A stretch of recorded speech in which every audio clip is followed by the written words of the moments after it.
announce our show. All right, here we are with Star Wars. No, wait. Fellowship, Pitch Black, A Star Wars Story, Season 1, Episode 7. The name of this episode is Abomination Overdrive. I am Devin, the Overlord Framework, and to my internet from the scratch pad is... I'm Stephanie, 411KM, a droid playing the Error playbook.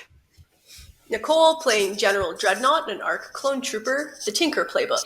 Peter as Shiny Pig, the Valiant Force Mystic, the Ogre. Ian playing Sicarius, a Harch, the Spider playbook. I'm Holden playing Zevin Dre, Human Jedi Knight, the Lantern playbook. Excellent, gang. Who would like to succinctly recap what happened last episode? Lots of talking. We met Steve Doctor. Not enough shooting. Someone pulled out the orb and it didn't go In well. my role-playing game, it's more likely than you think. I don't quite remember the order of events of the episode, so if listeners, you don't know what's going on, what the fuck? Go back and watch the episode. Jesus H. Christ, you're killing me. I think I can sum it up. We walked into a room. There's a big cube. Zevin had a long talk with the Grand Marshal. Overlord. And we argued with a fanatic. And that's about it. And then you pulled out the orb, and things didn't go well. We also crashed our ship, but it was on purpose for once. And Sicarius stuck with his brother, but not really. Yeah, Sicarius had a mental breakdown. That's a valid thing that happened. Yeah. That did happen. Yeah. I forgot about that. Yeah, You did meet your other brother, Yeah. who was played by a famous actor. So, we'll just catch up to the events that happened. You guys, Zevin being in his force coma, talking to the Lord Marshal psychically, zombies approaching you guys, taking out the orb, and then fleeing back like vampires in the nude in the sunlight. A bunch of stuff happening, and the very last thing, Torpano slammed open the door, saw what was going on, went, "Oh God, I shouldn't be here. This was a mistake." And like any good movie or any good show that's like the season finale and a bunch of things are going to happen, instead of starting with the opening crawl and like the standard sort of stuff, we cut directly to events happening as the credits silently, appear and disappear while ominous music plays as we go backwards a bit before the very long talking and the very long standing around and waiting for action to happen. We cut to the Necrobore, crashed through that crevice, landed. Slow, subtle beeping is happening over a health monitor as Rudwar, the Gungan Jedi Knight, is, being helped in sickbay after having a bunch of grenades go off in his face a couple of times. And Tora is there with her legs up on a desk in sickbay waiting, while Krell, the human former Necromonger navigator, walks on in with a cup of fizzy orange drink from the ship's fridge. And he's just sitting down, looking to her. So they all went to destroy to go grab a big ancient alien artifact, right? And Tora just doesn't really pay attention to him. Yeah. Why don't they blow it up? They could do that, right? No, it's an ancient alien artifact. It's indestructible because an ancient civilization made it. We're not even going to try that. We're just going to take it. Okay, but what if we we don't need it though, right? No. The Jedi would like it because it's a cultural artifact. Why don't we just throw it into a sun or something, or drive into it with our ship? Because that would solve the whole problem of them having to go face down zombies in a tomb, and then we wouldn't have to outrun the Lord Marshal. And I'm sure the Lord Marshal can't die because he's my old deathless boss. Praise the Lord Marshal, right? But his arms aren't that long, so I'm pretty sure he couldn't scoop it out of the sun, right? And she's like, that's a really, and then she starts looking off into the middle distance. Huh. Yeah. Why are they going there on foot? Wait, well, how would we get rid of it? Well, we're inside a ship, right? Well, yeah, but our ship is crashed. We have to fix it. No. We're inside a ship. Like my scanners pick up Republic energy signals. We're in a giant Republic ship, right? That's the ship we're looking for, the Ghost Hand. And it had a hyperdrive, right? And the alien artifact's going to be in the ship with a hyperdrive. Right? And Tora gets up, nods at him, and runs off. There's a brief montage of her in the corridor you guys passed through, ripping open panels with devices, stabbing it, slicing into ports, and starting to rip out wires and patching them into the ship, talking to Krell on board. And it's I got it. Yeah, no, this'll work. I'll go tell the gang. We just gotta get back to the ship. Wait for my signal. As ominous rumbling and sounds from where you guys are picks up because that fight's breaking out, cutting to her running and being like, oh no, I didn't realize he was here. This was a mistake. So as we've caught up, the stellar intelligence, the Zepho artifact in the heart of the control room, or like the alien observation vault aboard the Ghost Hand that you're in, full of Zepho artifacts, full of ancient technology, full of old Republic like advanced recon and like R&D tech, and zombies, and the Lord Goddamn Marshal himself, and all y'all, and also Killer Croc. The room starts getting a little weird, gang. There's an ominous thrumming coming from everything. There's creaking and groaning and lightning starting to come off of the cube. And the Lord Marshal's backing away. As all the zombies are backing away for you guys when 411KM took out her orb, which seems to be deterring the zombies from approaching you.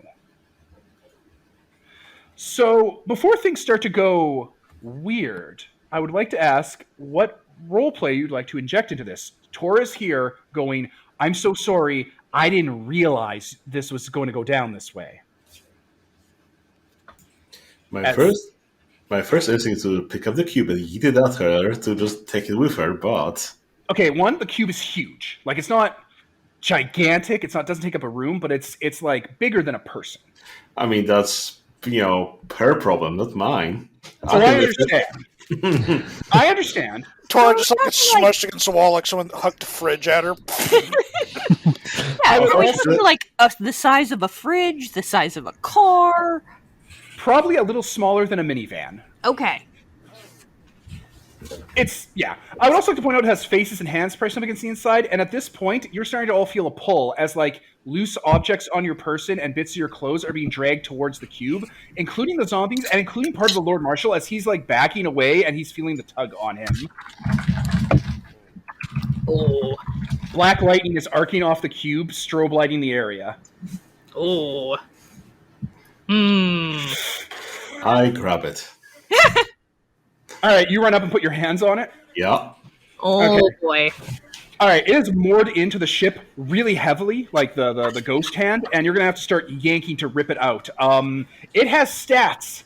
Its stats are all based around it being an alien object, like a powerful disrupting alien object, and it being securely moored into the ghost hand through millennia of alien energies fusing it with the hull itself and saturating the ship with its strange purposes. So that's what you're going to do. What's everyone else going to do while we start to dive right into the consequences of just everything? Quick question: am I conscious again yet? Yes, you are up and about, and Killer Croc is right goddamn there. And he's slowly being pulled a bit backwards, like losing a bit of balance as things are dragging it towards the cube. I would like to punch him in the chest so that he gives in to whatever that tug is. All right, get advantage on Killer Croc. You definitely don't automatically have advantage on him. He's a nightmare. I can provide that. Yeah. Provide it. Zevin sits up, raises his hand, and fills the room with light. I'm using my flashbang? Yeah, my force flashbang here. Dread, you have advantage. What? To finish Croc.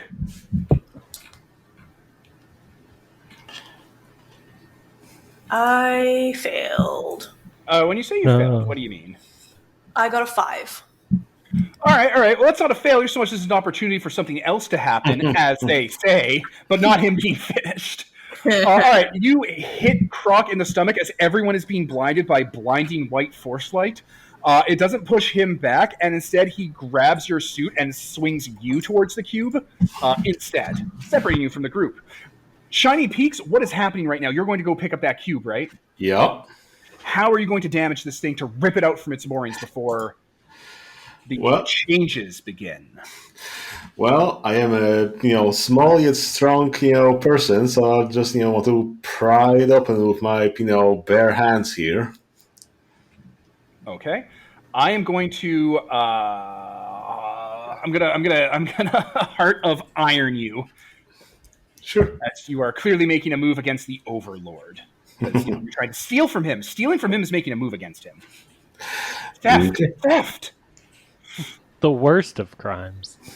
Stealing from the Overlord? How right. dare. You grab the cube, and immediately your vision is flooded with your mind is flooded with visions you can't comprehend, and an entire sea of weird, skeletal, yet still living, yet peaceful, yet panicked, bird, alien, giant god things calling out to you. You need to get away from the cube. Get away from the cube. You shouldn't be here. This is not a place of honor. Don't tell me what to do. As the Overlord allows himself to be dragged in enough that he leaps over the cube, grabs you with his bare hands, and slams you against a wall, screaming out for the first time, "No, no, no! It's mine. I need it." So he will separate you by hurling you into a wall. Okay. I'll take them. So let me just recheck how this fucking move works here, because I need to understand how my own goddamn character works. He gets a spotlight, he doesn't draw attention, blah, blah, blah, before a roll, erase a bond, hard cut as you're separated, and then Heart of...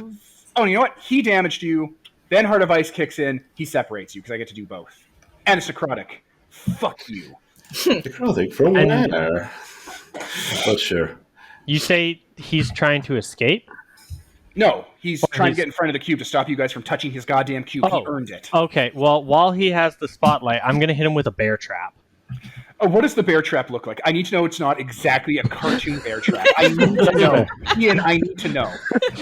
It's important to me that it's not a cartoon bear trap, but it has a few blinking lights taped on, okay?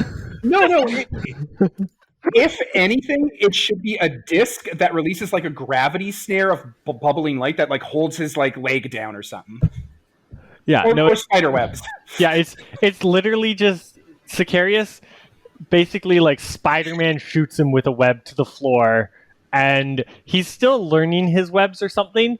So maybe the web's like itchy or not comfortable because it says immobilizes them and it triggers immense distracting pain. Sure, no, that's fine. It's immense distracting pain because it's webs and the webs are covered in like barbed wire. It's all good. All right, so Overlord, the Lord Marshal is now like more animate because Zevin knocked some of his soul loose to be awake because he's not sleepwalking anymore, and it's just screaming, holding his leg, like just black oil pouring out of his head holes and his leg wound. And now things take a turn from the worst because that was too many hard cuts that got thrown your guys' way. Too many. In a blink of an eye, two things happen. One, because Tora hit the panic button on her communicator, the Necrobore slams through the entrance you guys came in at an angle, smashes through a bunch of the zombies, crucifies Killer Croc against a wall, snaps a bit of the drill off. You guys can fix it. Don't worry about that drill. It'll be fine. And then rolls, like literally tumbles against the floor, the wall, into a bunch more of the zombies, and crashes against the back wall of this tomb. That's the first thing that happens. The Necrobore is now on scene. It is a target. It is a character. It is here. It is present in the moment. The second thing that happens is the ghost hand goes into hyperspace. Oh, shit. Oh, boy. With all of us on board. Yeah, and your guys are underground. So, mass shadows, gravity wells, blah, blah, blah. None of that applies to this ship. It's been warped, altered, and made strange by being powered by this Zepho artifact for too long. So what happens is a large section of the Ghost Hand, where this command center, the hyperdrive, and a lot of structures are, vanishes from where it is under the ice. And then a column of galactic blue and black and purple warp column, almost like a tornado made out of space energy, rips itself upward out of the ground of Hoth in a torrent into low orbit as you guys basically hyperdrive into space and smash directly into the Lord Marshal's command ship, dragging it into a few other ships. So you've basically skewered like so many shish kebabs at a barbecue, green peppers and meat kebabs of his fleet onto the Ghost Hand. Hmm. The warp warp effect does not leave as everything starts twisting and coralizing. Anything that isn't important to you guys starts to like be pulled towards the cube and get that weird coral pattern on it as the cube rips free of its moorings, or more correctly, the ghost hand is ripped free of the cube because the cube is fixed in space and the ship is now orbiting around it. Like, literally, the gravity still works, and from your perspective, looking out at the holes in the ship, because there are a lot of holes here now, you guys are exposed to the vacuum of space, you see the entire world around you tumbling and spinning and just screaming in velocity as you guys are fixed. Like, from the outside perspective, you guys are tumbling like clothes in a dryer. From an inside perspective, everything is eerily stable. But the energies and strange power of the cube is starting to bubble and warp the ships you just cured, and they're like a popcorn or a bad lithium-ion battery built by Samsung, swelling up into a sphere, like reverse gravity, pushing itself away from you. The ship you're in is starting to become an interior sphere, and the other ships are starting to like coralize and melt over it, twisting its corners and linking it up. Like the ships are starting to connect together like a bad surgery operation. Here are the rules, because you need to know the rules now. The rules are now, whatever wall, floor, or ceiling exists, you can walk on. Even if it's the outside of the ship, even if it's the inside. That is gravity for you guys. Gravity is oriented to that. The cube is in the middle of space, and your ships are warping around it like a soap bubble. You got to get to that goddamn cube, and you have to get into the Necrobore. Because if you get into the Necrobore, you can just fucking leave. You can just take it away from the Lord Marshal, and he could stand here with a bear trap around his leg, screaming in rage as his crew, as people try to get him out of here. Okay. So the cube, it sounds like it's pulling all kinds of crap up against it, and it's torn loose from its moorings. It has torn its moorings loose from the ship. It still has stuff screwed around it. It no longer is attracting. Wonderful. That's exactly what I wanted to hear. It is no longer attracting stuff inward. It is now pushing stuff away from it. Right, but it's still got a bunch of extraneous metal and other junk kind of crusted against it, right? Yes, it does. And the specific reason that is there, so that there are miles and miles of electrified, deadly power cable whips whipping their shit around everywhere, slashing your eyes out. Or alternatively, something someone brave enough and a hero can grab onto and like pull themselves up to it to try and like screw it loose from all these moorings. We don't need any of that. We've got harpoons if we can get back aboard our ship. That is so fantastic. I did not remember that, and I am glad that you all did, because that's what makes you heroes. I was trying to just jump onto our ship, grab those, tendrils from the cube, and just pull their ship close to the cube, or vice versa. But we have harpoons. Yeah, we have all sorts of stuff stuck to it that's less invincible than it is, and is thus harpoonable. The cube is not trapped in the ship with you. The ship and you guys are trapped around the cube. So if you scoop your ship around it, you are technically putting the ship around the cube to try and drag it away with your engines. Okay. This is serious shit, and hard cuts are going to start flowing like manna from heaven. I have a question for any Force sensitives. Do you have any kind of exercising powers? Like not to get buff or swole like Shiny Peaks. You mean to like get the demons out of me? I go to church every Sunday, and you got to bring the demon out of me. Yeah. Not specifically. I'm going to point this out. Do not try to exercise the cube. I have a way for you to exercise the cube. You just have to get out of this scene. All you got to do is get the cube to safety, and you have an easy way you don't even know about yet to purify it of all this bad stuff. I mean, I bet Dreadnought has that, lovely necrotic blade that, if you just plunge it straight into it, something fun would happen. Something fun will happen. Probably not what you're expecting, because I do my best to make sure you can never expect what I'm going to do, and I think that's what makes this great. Zero consistency. All right. You were trying to steal the cube, Peter. Pay your goddamn price unless you're a threat to the world. I don't know, cause collateral damage.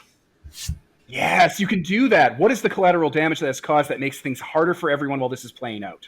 I guess I broke some of the floor, and I was just floating. It's making it harder for people to go around because the floor is, unstable. Yes, there are deck platings whirling around like those floors from The Legend of Zelda: A Link to the Past, and there's also now a hole in the floor leading out into space, allowing you to see the madness you have unleashed upon the orbit of Hoth. As things are constantly spinning. All right. Well, I think it's time to get back to the ship.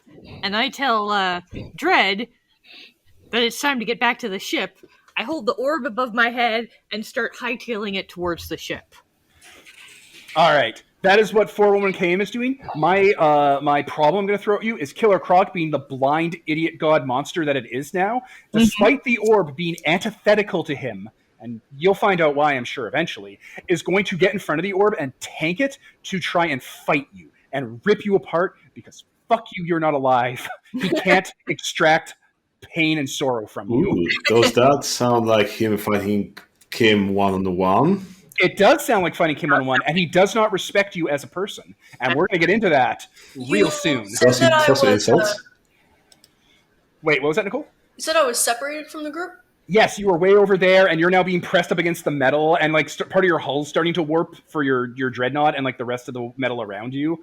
You're going to want to like get your way back to the group before you're pushed out into space. You want to get back to the group away from the edge of the bubble that's forming as the ship's swelling up before you're pushed out into space. Which, to me, sounds like a getaway. Okay. Let me just double check if that's a thing I roll iron for still. While you're getting that all lined up, and Steph, while you're getting ready to deal with the killer of Crocs, Peter and, Shining Peaks, Zevin, and Sicarius. Did I miss anyone? Is that everyone? Think so. All right. What are your plans? I think, well, since we're going to do the harpoon round, then I guess I'll have to go back to the ship to activate those harpoons and just start, pulling those things in. Do you want to do that, or do you want to keep the Overlord busy while the rest of the people who are not immortal, shining, psychic god monsters man the harpoon? Because you can protect the little ones. I mean, I am a god of war. There it is, because there's still a zombie army rushing you. Okay. Like, most of them are dead, but they're coming. And the Lord Marshal, he is looking at the fact that his people are around, and he looks out to his capital ship. And you can see some of the corridors link up, and some of the windows are there. You can see, like necromongers, like actual people flooding on in to like assist the Lord Marshal, but they can't get in because like the ships aren't perfectly lined up anymore. So he makes a gesture to them as they're all like, hail the Lord Marshal, and they're all cheering that they're about to fight for the Lord Marshal. He opens up a wormhole in front of them. They disappear into it, and a wormhole appears around him as they are supposed to kind of drop down as soldiers, and they don't drop down. They drop down dead. Their bodies are twisted up in weird ways, and their armor's all like coralized. And the Lord Marshal looks visibly confused, like, what? That's not how this is supposed to work. And then they start getting up as zombies, and they start laughing and smiling with Mike. I told you, Doctor. Nothing from any of this. These people trusted you. He seems to be looking around in a panic and trying to bring in people, and they come out dead. And then undead. Because he's using shortcuts through the black hole. That's his power. Oh, no. So, Peter, that is the army you're going to have to go to war against. He's just bringing in zombies and is trying to figure out if maybe this time it'll work because he's panicking. Because you guys are panicking him. Right, so first I'll heal myself my little light once per turn to remove that necrotic down to a normal damage. And then I'll keep them busy with whatever's the biggest threat here that, probably that army. Yes. So while you're doing that, let's go to Zevin and Sicarius so we can scoop back up to Nicole and Steph and you. Like, I'm just trying to get all the order of operations. I'm going to stay and cover Shining Peak's back while she handles the Overlord and his army and help buy the others time to get back aboard the ship. Perfect. I'm going to throw Mike at you then, because Mike exists. So one of the one-armed one of the guys gets up and pulls his own arm off as it falls apart like taffy and like rotting tar. You don't see bones or gross stuff. It's not that kind of show, but it's still awful. And he just kind of shakes his head, looks at you. Oh, no, wait, he doesn't pull his arm off because that's Bob. Bob is still here. Another guy pulls his arm off, and it's Mike, because Mike is the one with one arm. Bob looks to Mike as they're both about to advance on you and goes, I thought you were going to be on the ship and help me out, jackass. And Mike goes, you have no idea what happened to me. I left before I looked. It didn't work out. And they are going to advance on you, Zevin. You got the killers on your back. Then Sicarius. When the killer says, I left before I looked, I'm going to yell, you should have looked better, and I'm going to shoot him with an arrow trap while he has the spotlight. Oh, you son of a bitch! And then we do the handshake from Predator because that's awesome. Thank you. So, what exactly hits him? Is it a gun? Is it a blaster bolt? Is it a piece of jagged debris? Is it some sort of like Zepho necromantic artifact that looks all cool and crucifies him, Evangelion style? What happens to him? It's honestly, it's one of the weapons from the crew that the Lord Marshal's trying to like pull in.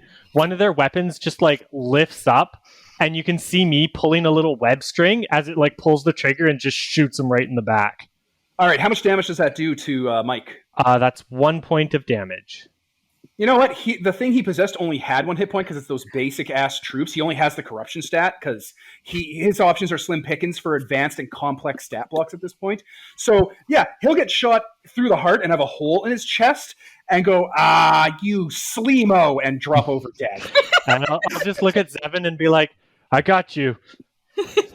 Let's scoop it back to 401KM. Killer Croc is marching you down, screaming out obscenities that I don't want to scream out because it seems a little pointless. Like he's saying that you're worthless, you're pathetic, you're just a machine. Clanker. Yeah, he doesn't know the word clanker. Mike and Bob are the ones that got personality. He's now like a mindless hate animal, an irresponsible hate machine. No, spite-powered hate machine.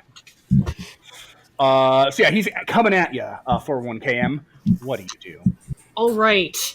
Do my guys... So, using my guys, does that count as against single combat? Yes. Or is it just... It has to be you and him. Oh. So they will have to abandon you to the ship. That's what you gotta be telling them to do. They'll have to be grabbing Tora and other people and like trying to get to the ship as quick as possible to man it. All right. Or you heroically stand there one-on-one with a giant demon dragon zombie crocodile monster. Oh, Lord. I have 1 melee weapon. You only need 1? That's true. All right.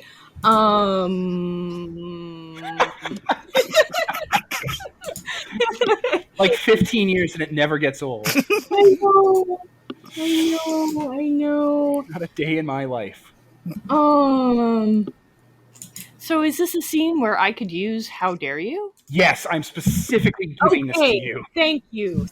Then I will do that. So you just get to roll to finish them with blood? Yeah. Or grace, depending on what one you want. Well, I'll roll with grace because I have a much better grace skill. Or you can do your air thing. Does that pin them down or what? Or is it something if you could finish... Oh, shit, it does. Yep. Oh, yeah. So, your blood doesn't matter, Steph. You built a character who can do combat all day, every day, who doesn't need combat stats. You realize that, right? You built a more effective combat character than the combat characters by ignoring the combat stat. Mm-hmm. Oh, that's neat. I didn't realize that. I was just looking for some cool social combat, but yeah, you're right. You can auto finish him with your goddamn melee weapon, and you can choose to beat him down so he can't cause further harm during the scene. You can just completely take him out, just completely remove him from this by, like, I don't know, stabbing the floor under him, and he falls into space and like crashes onto the planet. That's a viable option. All right, I will boot him into orbit.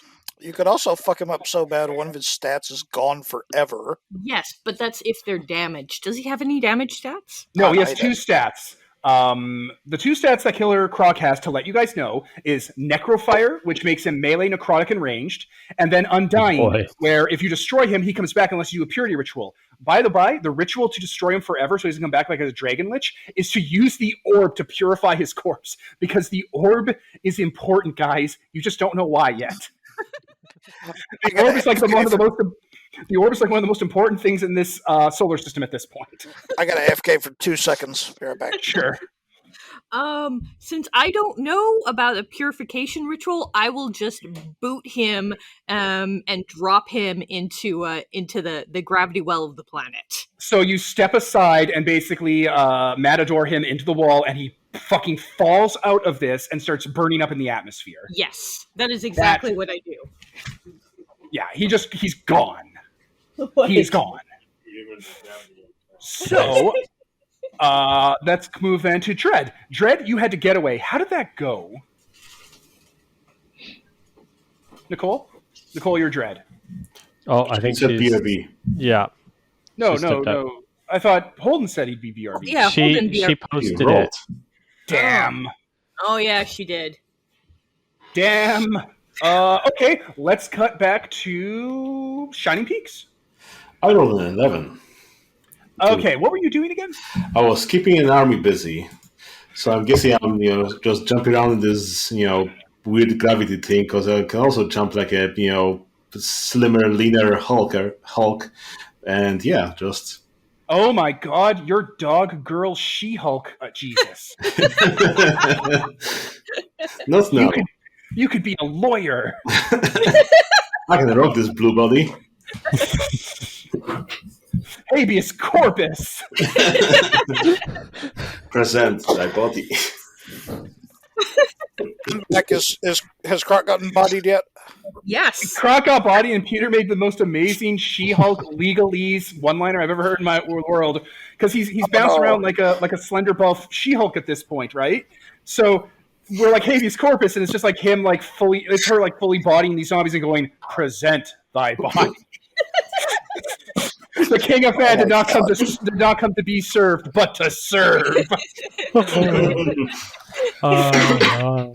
Yes. Okay, so you're fully taking care of the zombie army, and it's not going to be a threat much longer. Hey, Ian, what are the rules for that bear trap? Can the Lord Marshal eventually break himself free because he can't be damaged, right? He can't be hurt. He can't be damaged. The rules for the bear trap are, I believe he can get away pretty easily. I think it just takes kind of an action. I'm going to take it. All right, I'm going to hold him in the wings then to burn another bond to totally fuck these guys over. Where is it? Immobilizes them until they pry free. So yeah, it's just an action. It just causes immense pain. All right, he's going to pry himself free in pretty short order then. Yeah. Don't worry, there's a second bear trap just waiting for him. Oh, fuck me. So, Dread, I'm going to cut back to you because you were getting away. How did that go? I got a 7. And what did you choose? I only need to get there quickly, avoiding any harm along the way. I don't really care if I draw attention, and I don't think there's anyone here that I need to save, right? No. Yeah. So that's what I'm going to choose. I'm going to press my mech. Yes, it's a mech. I'm going to press its legs against the wall behind me and use my jump to jump off. Thrusters ahoy. Where are you going in this fight? Where are you heading? I'm a little bit jumbled on where everything is happening. People are trying to go to the ship to launch harpoons at the Infinity Cube to stop the death metal skeleton from destroying all life. Cool. Star Wars! I guess I will also go to the ship. All right, so you, 401 and 401KM are at the ship. Let's then move it to Zevin. You got Killer Bob on your ass, which I didn't give a stat block to, so I'll just give him that other. Yeah, there we go. Bingo, bango. All right, so Bob is going to straight up try and stab you, and his attacks are hard cuts, so it's going to happen. Okay. I mean, I've got my lanterns up in defense mode, but what does that mean? Playbook. Yep, there we go. Let's see. Oh yeah, a hard enough hit will damage the light, and a hard cut sounds like a hard enough hit because Bob just hits that hard. So yeah, Bob is going to come at you full tilt now that Mike's out of the way and Croc is out of the way, and he's the only competent person here because Crybaby over there got his leg hurt, and he is going to full on tackle you up against that hole in the wall that 401KM made. Like you guys tumble through space, orbit around the Infinity Cube, and almost crash into it, break free, and then smash up against that hole in the wall and take a damage. And then he's going to try and push you out into space and kill you. Well, hold on. Do I take a damage, or does my light take damage? A hard enough hit has come through. However you choose to process that with your character sheet, you can pick. You can pick to turn off your armor and damage your lantern light. You can choose to take the hit. Leave it up to you on that one. Well, I picked Soul Blade for my last upgrade, so that let me use 2 modes at once, and when my light becomes damaged, well, basically just the first time in a scene it becomes damaged, it just reverts to working the way it usually does. I lose my 2 at a time. All right, so you could choose to turn off a form, keep your energy shield up, because the weaker threats won't be able to hurt you. Like the zombies that are pouring through, they won't be able to do a hard enough hit to you. They're zombies. Yeah, so it's that's just knocking my my lantern's armor mode offline. Okay. And it's back, and it's just back to being a weapon for now. Sure thing. So yeah, he's slammed you against the wall and he's trying to kill you. That is Bob's action. You can now queue up a react. That train was perfectly timed. Train. Choo choo. I will also point out that Tora is at one of the old Republic consoles with a slicing tool plugged into it, rapidly twisting things and like pulling levers and hard panels. Being like, I can fix this. I can fix this. So, 2 people are at the ship. Shining Peaks, you're fighting off an army. Sicarius, you're the only free agent right now. What are you queuing up to do? Or are you going to react to someone else doing something?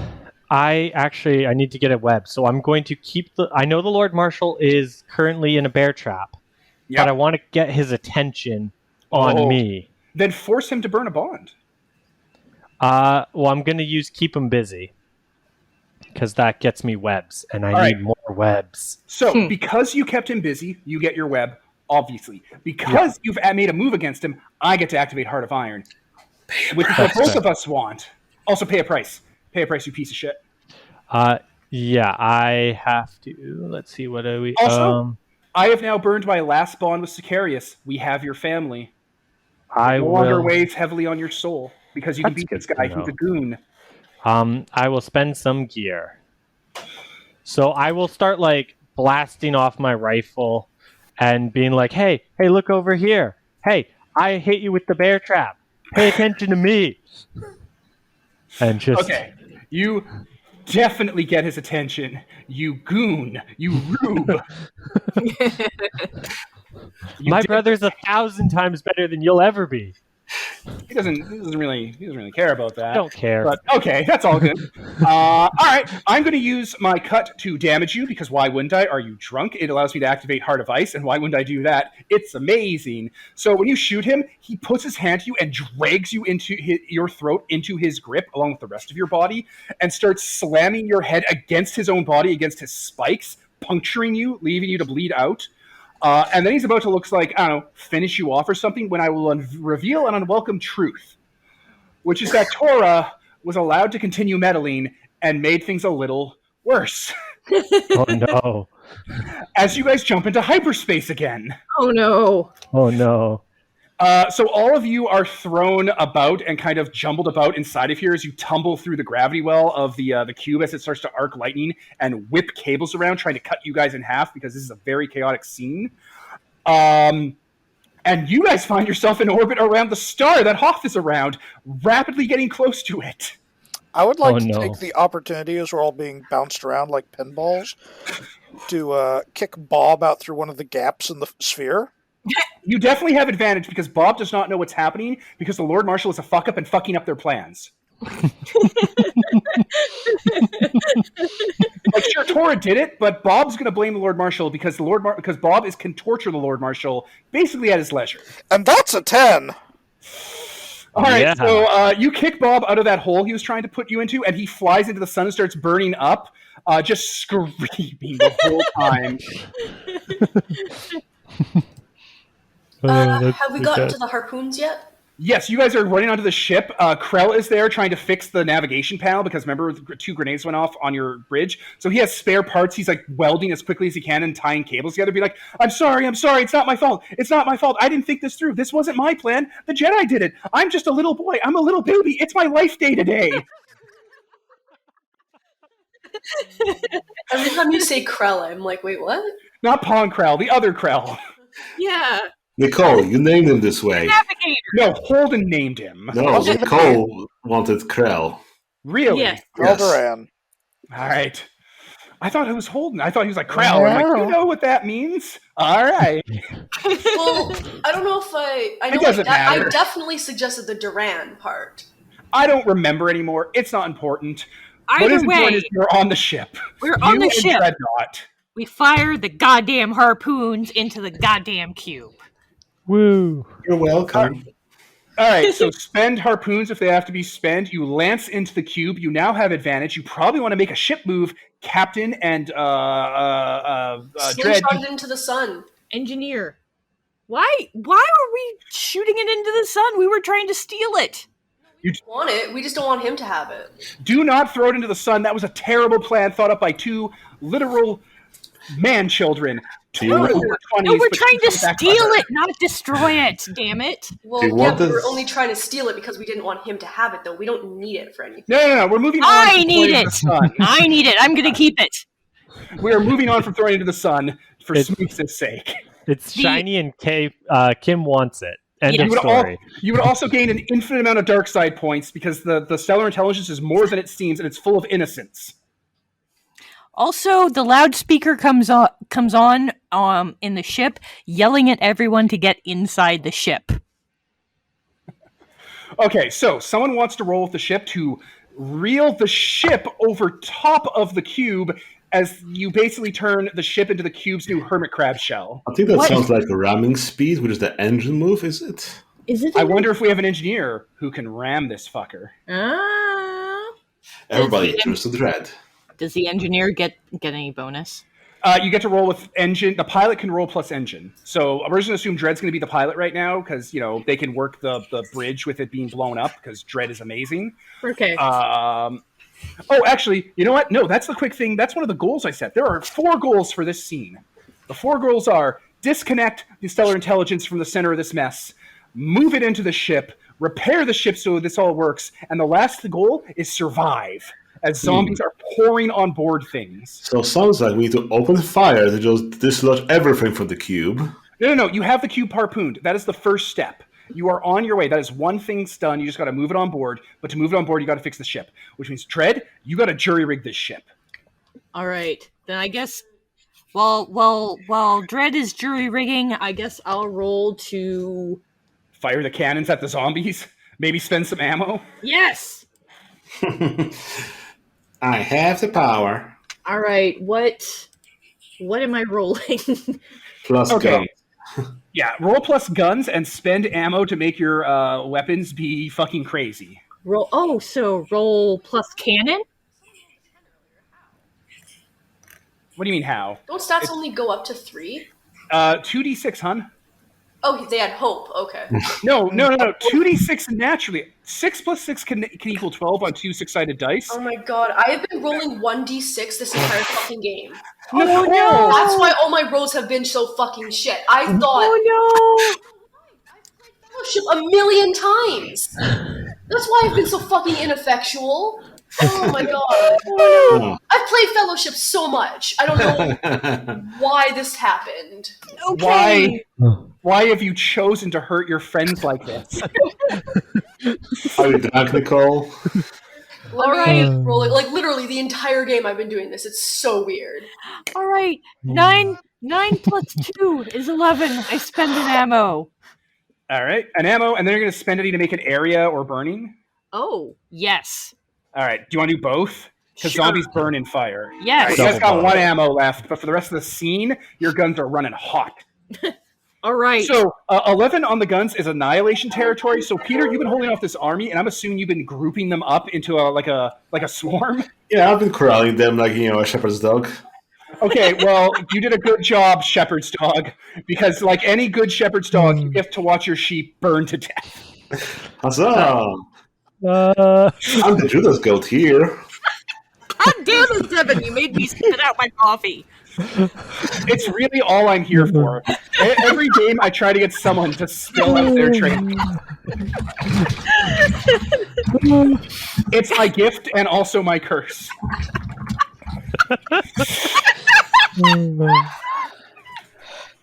So Zevin and Sicarius, you guys... Okay, Sicarius right now is being choked and, murdered. Zevin, you are a free agent right now. You might want to think of how you're going to intervene in that while I cut over to Dreadnought. What did you get on your jury rig?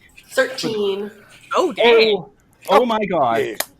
Oh my god. So I'm just going to suggest something just right off the bat. It has no problems because you rolled a 13, right?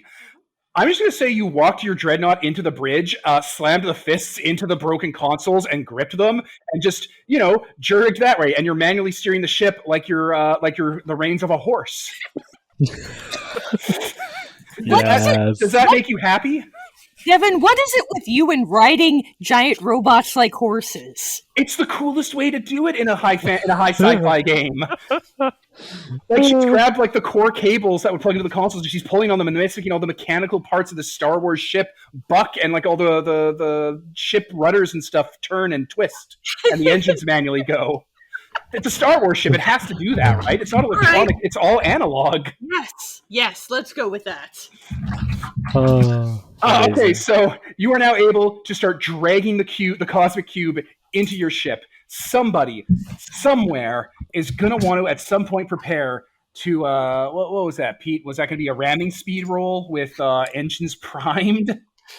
Yeah, I think that's what it was. Let me double check. All right. Let's cut to Zevin, because Zevin and you, actually, Shining Peak, are free agents at this moment in time now that the zombies are dead. The Overlord is killing your friend. Well, like, he's your friend, but he's also the friend that's full of spiders, so your mileage may vary. He's my spider friend. Also, he's kind of okay on his own to some degree. I don't know. The Overlord has you by the throat. You are really fucked right now, buddy boyo. So, who would like to step in? I'm going to. I guess this would be an. So I guess trying to save him from being choke slammed to death against this guy's chest spikes would be an overcome. I would also accept a getaway because you can't beat him in combat, but I bet you could steal him away with the Force and book it. Not with my fucking stats. Not with my grace. What if someone helped you and you got to roll hope? Or someone with a better grace, you helped them. There's no hope where the Overlord's present. Oh, that is true. I did do that because I'm a bad person. Right. So, Yeah, I'm trying to get the ship over the cube. Can I take out the Lord Marshal on the way? He cannot be beaten in combat with his stats. He's invincible and undamageable. Yes, but can I hit him with a ship? Yeah, actually, you could shoot him or ram him. That would be a separate roll. He's sort of holding the harch at the moment, though, so hold off on that plan for 2 seconds. Okay. That would be so simple. It would be hilarious, but... I mean, if Steph rolled a 10 plus on the guns roll, it would annihilate Ian. No questions asked. That's what happens to people who get hit by the guns. They're gone. Taken out. An offer you can't refuse. I always knew she didn't like the spiders. So right now we're just in this swirling hellscape where gravity is gone completely fuckadelic. It's also the temperature is also rapidly increasing as you guys are plummeting into a sun's coronasphere. And it's full of like the burning debris of the zombies, right? Yeah, and also people screaming in sealed off corridors, banging on hulls and stuff. As remember, his capital ship is stuck in the middle of this orb that's swelling the rest of the ship up into a perfectly spherical cow. Yes, I would like to come swinging in. Oh shit! I've still got some of the silk threads, don't I? Oh my god! If you want me to roll escape, like getaway for you, I am pretty good at that. I'm gonna try and get you loose. I'm gonna try and get him to turn loose of you for just a second, so you can. Okay. What you could do if you want to instantly make sure that Sicarius can get away is you can make a move against the Overlord, which I think you're doing, and I can burn a bond to Heart of Iron you piece of shit. You can, or I could try to use the Force to bombard you with the burning faces of these people who trusted the Overlord and just got horribly killed several times over. Yes. All right. What are you using to do that? Just so I have an idea of how this is going to play. I'm just sort of swinging by and just bombarding him with zombie pieces with the Force. Which is, I think, overcome with blood. Hopefully exploiting his weakness, so I've got a prayer of actually pulling it off. Sure, you know what? I set this up so you could exploit his weakness, so you can physically see the dead and half-dying people all around him, as this is all going so wrong. I will allow you, because you only get to do it once a scene, to exploit his weakness to disable an Overlord stat. Choose wisely. Disable an Overlord. Oh, that's what you... It's his weakness. What the weakness does? Okay. Yeah, it lets you damage an Overlord stat, which makes it untrue. Let me see here. So many tabs. The one where he can't be hurt. Let us hurt him. The one where he can't be beat in combat? The one where he can create wormholes? Who can say? The one where no one gets hope anymore? Damn. I'd say beating him in combat's your priority. Yeah, I mean, although I'm not sure how good that is if he's not hurtable. Fuck it. Friends on the other side, we'll disable that. If you can't... Well, if you can't hurt him, you can still, like, disable him. Handcuffs. Yeah. Put true. Jason in a pair of handcuffs and he's useless. Knock him out of this 3D orbit and into hard vacuum around the orbit of a sun, sure. Which, hard vacuum in the orbit of the sun actually doesn't hurt given naturally. They have natural spacesuits and radiation proofing. Yep, but it should at least keep him busy for a while. All right, so Friends on the other side is now damaged. His weakness cannot be used until like the scene resets, basically now. Cool. So do I try to overwhelm? Yeah. Or overcome? Overcome. I mean, yeah. Yeah. Pay a price. Oh shit! That's right. What have we already? Ow! Christ. I'll destroy one of my gear. I guess I've got plenty of that. I'll figure out why this in a minute. I've got a bunch of crap I never use. There it is. That's why pay a price was changed to this, because people just throw food away constantly. See, if it's like destroy all the... See, now, that wouldn't be a problem if destroy one of your gear was like just... You know, the whole thing. If you got 3 of them, all 3 are gone. But I've got like several extraneous weapons I just don't use because I've got drop some my lightsaber. Yeah, I've just like tossed a fucking knife out.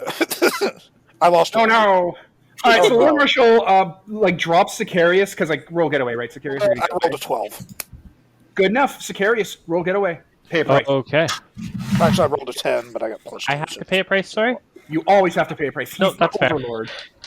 I'm going to damage a bond and one of my bug swarms, and yeah, They'll resent you forever.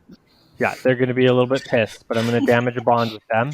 Friendship with Sicarius over. Friendship with Overlord established.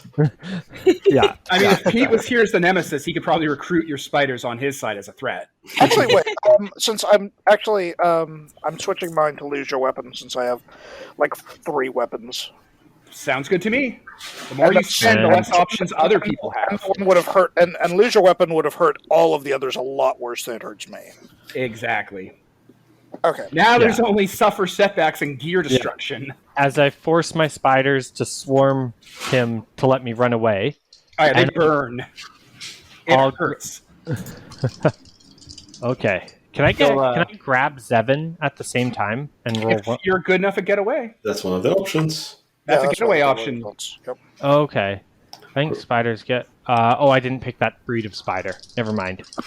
You might want to grab Tora, too. I think I can only grab... Oh, God. There it is. That's a 5. Oh, boy. Oh, happy days. Oh, boy. Oh, no. Oh, boy. You do get web for trying, though, don't you? I only get a web on a 7+, unfortunately. Piss. Oof. Okay. Yeah. Okay. I'm going to reveal an unwelcome truth as Tora turns another console over. I got it this time, guys. And you all jump into hyperspace. Oh, God damn it. Just stop touching things. Is Sicarius away from the Grand Marshal yet? Or is he still being held by the Grand Marshal? He's still in a chokehold. Oh. And he is not able to get away because you all, once again, get tangled up and thrown around as you jump into hyperspace and are exposed to hyperspace for a while. And it's not good for you, by the way. And you slam it through a space station. Like, you cut clean through it. And that space station's in orbit around the witch moon of Korriban. Oh, boy. Parts of it are like dragged out behind it as the whole thing twists like bad taffy being pulled under heat. behind the ship and starts to like pull ships and like small ships and fighters and crew around it, as now this thing looks like an atom in space with orbital gyros of like shredded debris. That space station starts to explode, and you're tumbling in orbit around Korriban with a bunch of bullshit in orbit around you. People are falling into the cracks now, becoming zombies crawling after you, wearing armor that's strange. It's hard to describe. It's triangular. It has red on it. It has, and if anyone here's a Jedi, the old Sith Empire symbol heraldry all over it. But they're dead, and they're never going to answer any questions for you. As more zombies are now in, boop, another gang of zombies appears. So my question is, was this station populated with some living people? It was. It was. They're zombies now. So that's how Korra gets so many dark side points. She goes for the groups. Oh no, that is how she got so many dark side points, and this is the D20 Star Wars. Some of the innocents. Do wardens count as cops? In Star Wars? The eternal question. Do jail wardens count as cops? If yes, well, maybe not. If no, little dicey. Anyway, who would like to take the opportunity, maybe the ship people like 41KM and Dreadnought, to engulf the stellar intelligence? Yes, let's engulf the stellar intelligence. And I will try to hit the Grand Marshal with the ship while I'm doing that. All right. Sounds like two separate engine rolls, I'm thinking. Okay. So one for you and one for Dreadnought. This is what we saved up our crew for. Yeah, it's true. It's true. Yeah, So, we do have those. Because the engine is damaged. So, Dreadnought, I'm going to assume you're going to do this careful piloting to get the cube, right? With the harpoons and whatnot? Yes. I'm planning on shooting the harpoon and then using my drill hand to wrap around the drill cord, or wrap around the harpoon cord to pull it in faster. Ooh. Sure. Do engines primed then, if you could. So that's rolling plus engine, and your engine stat is with despair, because the engines blew up in a previous scene. Also, the same thing for you, Steph. It's with despair, but we'll get to you in a second because you got to pay a price. So it's just plus engines? Yeah, which is 0. Yeah. So you can spend crew, but you got to roll with despair. Roll with despair. Engine is for maneuvering stuff. Hull is for ramming, but either or. No. There's two different things happening. Just follow my lead. Sure thing. And we'll get to it. On second thought, how many harpoons do we have? I have no idea. All right, then I shoot the Grand Marshal with a harpoon. Well, it'll be the same thing either way. All right. But let's just get to Nicole. Nicole, roll 3d6. Keep the lowest 2, please. But don't worry if you roll low. The ship is powerful. It can do stuff, okay? I got a 6. You got a 6? Okay, let me throw this your way. You are on the ship. It has crew. You have 5 crew. For every 1 crew you spend, it doesn't represent people dying, by the way. Don't worry about that. You can increase your roll by 1. So if you got a 6, you can spend 4 to 5 crew to get a 10 and completely get the stellar intelligence on board. Yeah. We're about to do another engine action. This is literally the most important part of this scene. Getting the crew on board. Do it. Okay. I will All right. do so then. The ship has 1 crew left. Dread just plugs on into those consoles, gets it in its place.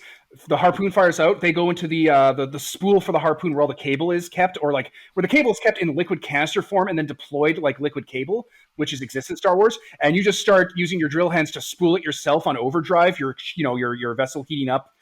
The dreadnought itself starting to growl and screech like a wild animal as it hurts as it's pulling this stuff in. And you grab the cube and you're able to lasso it into the hold and slam the ship around it, which starts to do weird stuff for the ship, but now you got to kind of either jet out of here or jet into the Lord Marshal. Your choice. For 401KM. Well, since we haven't gotten everybody on board yet, let's fire a harpoon into the Grand Marshal. I will also point out, if you don't want to fire a harpoon, you can fire the guns into him, and the guns can really make his day hurt. All right, then I will fire the guns at him, and that way I use the cube. But the guns. Wait, just hear me out. Sorry. I know what's going on. So, Sicarius, You and Zevin, this is your last chance to get away from the Lord Marshal before things get spicy picante. So, question: What exactly did my success? What did my 12? Did my 12 on an or my 10 on an? I think you dislodged Sicarius from his grasp, so you two that are did happen. out. Yeah, I got like a 10 on overcome, but last I heard he was still being choked. Yeah, that was wrong. He is free. You two just have to get away from this immediate area. Yeah. I'm going to suggest Sicarius make another try with the Getaway? getaway. Yeah, you're a lot better at that than I It's am. best that Sicarius does it, because if you did it, Lord Marshal could have the fire on you. Are you kidding He me? could. That's going to be a 6. Oh, really? I am Damn it. not rolling Wait. today. Steph, you have your core power that lets you reroll a die. Can you do that for Ian so he doesn't kill his character? Ian, don't die. Reroll your dice. And get better than a 6 this time. Wait, Ian, what did you roll? What were the 2 dice? 2 2s. All right, either one of them reroll. Yeah. And that's a 1. Oh Ian, my you piece of god! shit. My dice is hating me today. Oh, man. Get better dice, Ian. God damn it. Well, These guys are Don't being... worry, I'll take care of your spiders for you. Wait. I could encourage you, except nobody here can have fucking hope. So Yeah. I'm a monster. Could I suggest that I could just jump in and toss the, Lord Marshal aside, like the ogre I am, to move him out of the way? Wait. Before we do any of that, I failed that, which means he's going to make a move against me. If the Lord Marshal makes a move against me, I can use escape route. Okay. And I can roll again to try and get away. The Lord Marshal will do that. Please use escape route so you don't die. That would really inconvenience the game. Idiots. Hold on. I'm a moron. I forgot I have a move. Oh, Is it your light? No, I got this. Don't worry. I just rolled. I'm going to use... Sorry to... If you really want to do it, you can, but I got this. I have Survivor, which means when I overcome harm... Oh, no, never mind. When I overcome harm directed at me. Okay. Never mind. So Doesn't work. Sicarius starts to move away. I assume the Lord Marshal goes to grab him. Yeah. When the Lord Marshal goes to grab him, Sicarius is just going to be like, no, I am leaving. And he's going to grab I got a 10 for escape. And that gives you a web. Yes, it does. And I'm going to grab Zevin on my way. So you two heroically dive out of the blast as the Necrobore unloads all of its deadly missile weapons and ship-based I think you guys mounted the capital ship weapon on the Necrobore based on its firepower at this point. So a single turbo laser that the ship definitely should not have the power to fire hits the Lord Marshal as he's standing there. He is highlighted in black, black smoky outline against the pure red and green light, screaming at you guys because this still hurts. As the area around him is dissolved as he falls out of the ship into orbit around Korriban, screaming like Palpatine does when he falls into that pit on the Death Star. Pay a price, asshole. all right. Oh, yeah, I have to pay 2 Both prices. of you have to pay a price because you shot him and you got away. All right. I will just...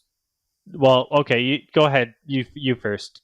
I'll destroy some gear. Perfect. Okay, and you're going to suffer a setback. I suffered 2 setbacks because I did 2 actions against him. Oh, man. Yes. Okay. You guys... Wait, what was that, Nicole? Did you make a ha sound? And then we refresh this. Said haha. Okay. All right. So here's what's going to go down. You guys can get everyone onto the ship. No questions asked. There's no one here to stop you. You killed everyone with murder. And capital weapons. You guys all get onto the Necrobore and you file in different ways. Okay? You get the cube in the cargo hold. You're getting there. You're repairing stuff, or you're sealing stuff up, or you're making sure things are secure. And you're about to hyperdrive away from Korriban, right? I'm assuming you're going to leave Korriban. It's a death world, and there's around orbit around Korriban, there's a fleet, but it's not a Necromonger fleet. It's a fleet wearing the heraldry of the Sith Empire. Also, we may have just created a space minefield of zombies. Yeah. That's a problem. But for somebody else. So as the hyperdrive enables and the cube is starting to calm down, it starts acting up again as the 2 setbacks I'm going to throw at you are thus. The Lord Marshal uses his Heinleiner stat to open a wormhole and wormhole into your fucking cargo hold. God damn it. Okay. Get out of here, our Zilla Beast will bite you. Wait for it, because the second setback is coming into play. He is going to grab the cube and just scream out, "No, I need it." But unfortunately, like you guys, he's also kind of fucking up tonight and doesn't quite know how to use his power because he's unmoored from his centeredness. And him interacting with the cube, which is a Zepho artifact, which has people inside of it that are like, "No, fuck you," is going to cause a catastrophic chain reaction of anti-life energy and cosmic force energy and rip the cargo hold out of the Necrobore with a set amount of crew members on it.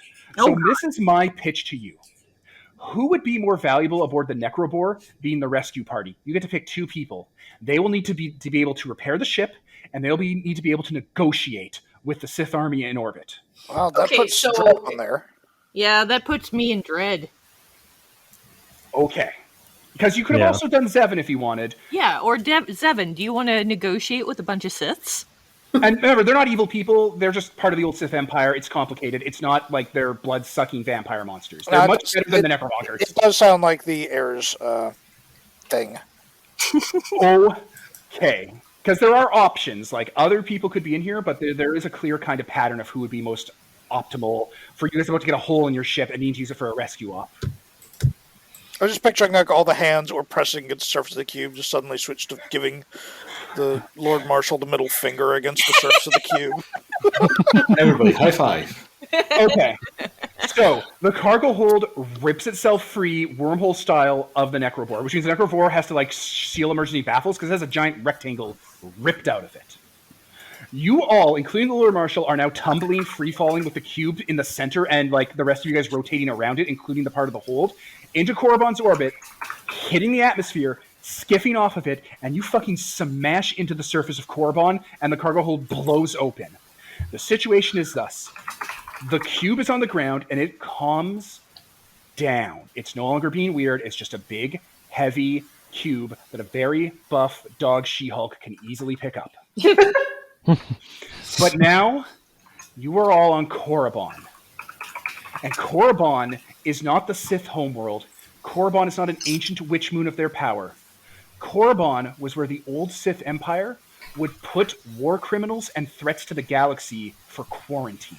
It's a place that is not a place of honor.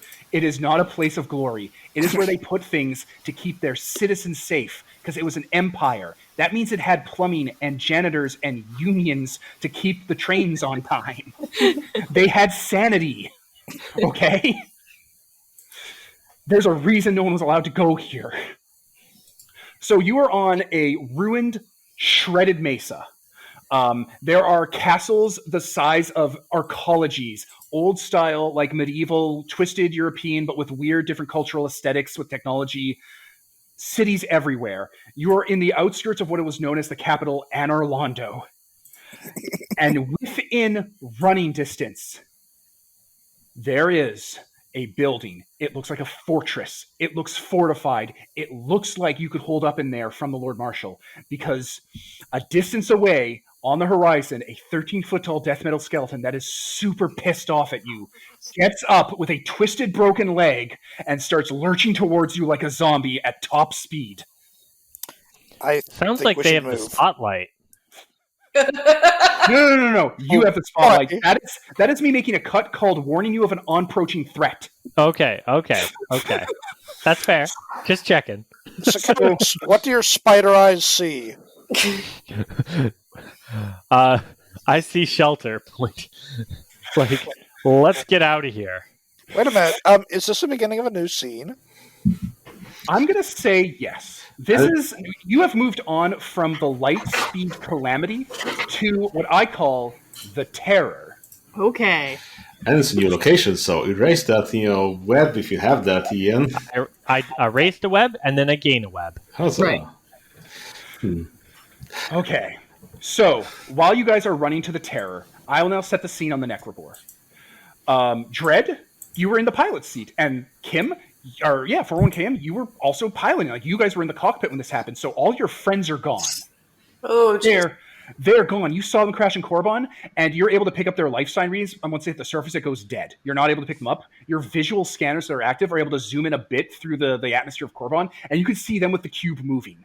So even though you can't contact them, and no signal can leave or get there, you can tell they're alive, and they're going to need your help. Okay. They're going to need you to save them because they're on Korriban. And 41KM, you've been here a long time, and you know one thing.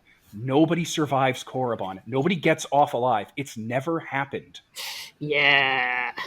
So, while the surface-bound people are in the jail section of this, you are on second star to the right, which is part of the parallel work set piece that the ship is on. Okay. So you have two objectives. Fix your ship's engines, not the damage to them, the part where, they were burned out a bit and need to be even back to, despair levels of quality, and patch up the hull so it can survive re-entry. Right.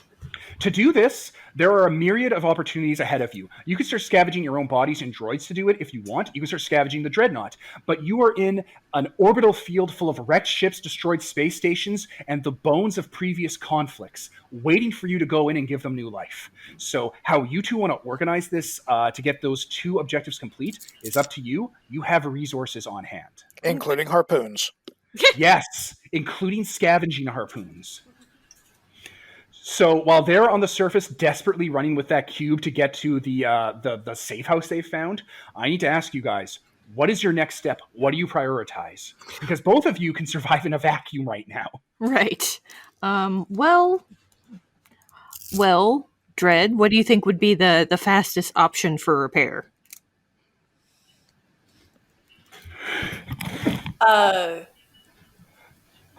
I can definitely harpoon in some parts from these trash ships and everything, but we gotta get them. Not Jar Jar. Is Rudbar on board? Rudbar and Tora? Rubar's in sickbay, and when you say Tora, you hear a ripping sound from one of the pieces of damage on the hull as a hand that's ice blue pulls themselves in, as Tora was on the outside of the ship when that happened. Oh, God. And she walked away, and she just kept her cool when she got pulled out of the cargo hold and came on in through some damage. And she is breathing heavily and puts a finger into one of her nostrils and snorts out crystallized blood. Oh my God. Is everyone okay? No, a bunch of them got blown out of the hull and onto the planet. No, that's a bad thing. No. We got to get them. Yeah, we're going to. You and Rudwar know the most about this place. Can you tell us anything that'll be helpful? You hear alarms everywhere as the ship's structural integrity is failing. Can it wait till we get the hull back together? Yeah. All right, so she'll assist you putting the hull back together with her force powers because she's a force user. So, all right, let's start harpooning some salvage. All right, hull or hyperdrive? Ooh, hull first because it sounds like that's the first part to fall apart, and we have people who breathe oxygen, and that would be bad. There is a series of there is a YT freighter that's been split in half, directly in half, almost as if it was like cut by a cheese cutter, in like kind of shallow orbit around Korriban, and those hulls can take a licking. It's a Millennium Falcon type ship, if you don't know. Okay. Yeah, let's fire off some harpoons and start dragging it in for Dread to chop up and patch the hull up. Okay, I'm going to need let's say a getaway from you, Kim, as you're going to assist bringing the hull in for the damaged parts. That means you'll have to, go outside the ship because you're the only one who can do that right now. Okay. And Dread, give me a jury rig. If Kim does well on the getaway, I'll give you hope on your jury rig. What would I be rolling? Getaway. What stat does that use? Getaway is Grace. So that's great. You two set that up, and I'll come back to you. But Okay. continue what you're saying. That's an 11. All right. We'll come back to you all. Surface of the planet. You guys in quick time, because I'm assuming Shining Peaks are doing the heavy lifting. Yeah, that's what I'm here for. All right. And you have all your companions with you, I'm assuming? They all survived in the cargo hold? I mean, it's kind of hard to kill a Zephyr Beast, as we all know. Yeah, the Zephyr gets up, and he's walking with you, but it doesn't look like he can get into that prison. The doors are too small, so he's looking around.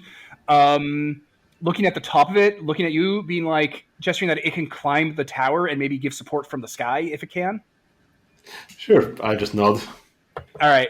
It's about to go up when it hears a rumbling sound from around you guys, and from the other side of that building you're coming, a large herbivoric armor-plated creature comes out and starts to charge towards you. It has Sith symbols emblazoned on its carapace. The Zilbeast turns to you guys, turns to it, and just charges at it. Well, I trust its judgment. It detects evil. It knows what evil is. I guess it's hungry. Yeah. So it is Godzilla wrestling the King Kong monster in the background, pulling that threat off of you. While you guys get to the Terror. So we're taking shelter in this giant castle, yes? Yes. It has one entrance that looks like the doorway shimmers like it's made of water and bricks. Cool. Well, in the spirit of Dark Souls, I would like to, right around the entrance to that doorway, find a partially collapsed section of flagstones and further weaken them using my remaining pit trap. What is the intent? To tie the Lord Marshal up for a bit is when he comes after us. Okay, makes sense to me. The only thing you cannot do is make an entrance into here. The Terror is unique in that it only has one entrance and exit, for very special reasons we're going to get into. Yeah, I basically just want to give him the good old Sen's Funhouse welcome when he walks through the narrow doorway. That's all. Good. Okay, you guys, when you approach that doorway, the bricks and the water part like a curtain, allowing you entrance. Well, looks. Oh boy. Just get in. All right.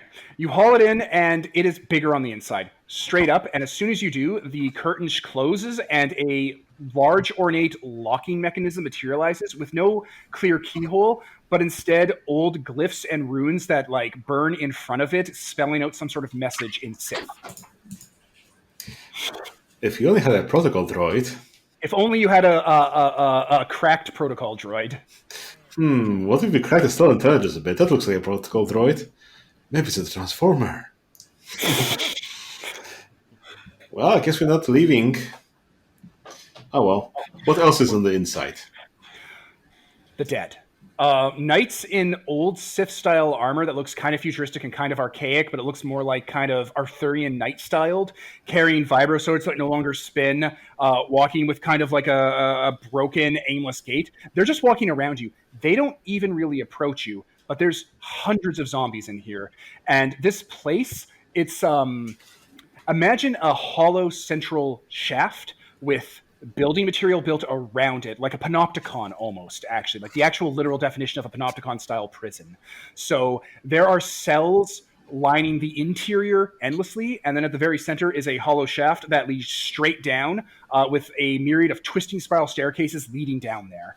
And all throughout are just the dead in armor and monsters and what look like rancors and just beasts just wandering around. They look zombified, but not in the way that the Lord Marshal does it. They look like they've been ritualistically preserved and mummified and given like offerings and whatnot on them. Like they're the hallowed dead. Well, I kick some stone down the shaft to see how deep it goes. Not that deep. You hear a bang after a while. Is there the staircase leading up through the shaft as well? They all lead down, but you can, staircases can be reversed. They're not like escalators, if you catch my drift. Is there something in the middle of the shaft? Is it like a panopticon? Yeah. At the very bottom of the shaft is a entrance to a further part of this place. So there's no clear way up, is what we're getting at here. No, there is not. Only down. Okay, well... I can walk on any surface. Yes, you can. You can climb up, but there's stairs leading up, and they lead up to like more cells, and they don't stop leading up. Oh boy. Okay, which way do we want to go, guys? But it does lead down to a clear termination point. I guess we're going down. I don't see a clear path to the roof for pickup, so may as well proceed deeper before the Lord Marshal catches up. Okay. Yeah. All right. I'm going to keep this scene on you just a little more because I know Nicole had to BRB. So I'm just going to hold it and so did Steph. So I'm just going to hold it a little bit more on you. So as you pass these dead, you notice that these cell walls are basically like they're cells, they're rooms, but they've been decorated and like they've been covered in accoutrements. Like in one room, you see like a flag to the Sith Empire. In one room, you see like a Jedi symbol. In one room, you see Old Republic heraldry, and people have been like buried there, but they're not buried. They're just lying down with their arms over them in repose. And their eyes are open, they're staring straight up, and they're breathing slowly. And sometimes they'll get up and walk around, and sometimes they'll just lie back down. This place is populated, but no one is talking, and no one's doing anything. They're just moving. Sometimes they'll look at the bas reliefs and the art structure of this place. Sometimes they'll take in other people as they wander around. Every once in a while, two will bump into each other, and they'll like formally sword fight, but in a very slow, artsy, almost melodramatic way, and then they'll stop and just move on. This place is odd. There's something amiss. There's no fire or light in here except for sconces that glow with there seems to be bioluminescent water inside of it with like krill-like creatures swimming about. It works for me. I love peace and quiet like the ogre I am. Yeah. When you approach the bottom, there is a knight. He is in black armor. His visor, it looks like a monster's maw with like a red eye that traces whenever it moves. There's a feather plume coming out of it, and he doesn't have a vibro sword. He straight up has a sword that's been edged with some sort of alloy that has like Sith runes on it that glows a dull red, almost like the edge of his blade has been covered in lightsaber energy or whatever that kind of power would be.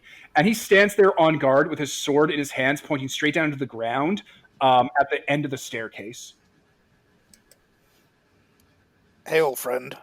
We seek to pass. Any may pass, but all those do become prisoners.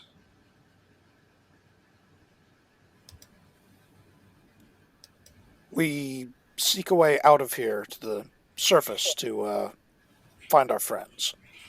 No man or beast may exit the jail. Only the prisoners have the key. Good thing I'm no man. Just kidding. You seem more lively than my cellmates. Fair to say. Why are you here on the Witch Moon? What could compel you to come here? We're on a mission to save the Straits of Messina from a genocidal madman.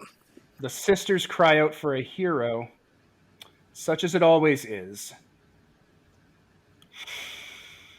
If you wish to pass with the secrets of this place that I could provide, you must beat me in a duel. As you will. Choose your weapon, but know this, I am Lordric Soth, the Sith Warden of this tomb. I am eternal, and I have never been beaten in hand-to-hand combat.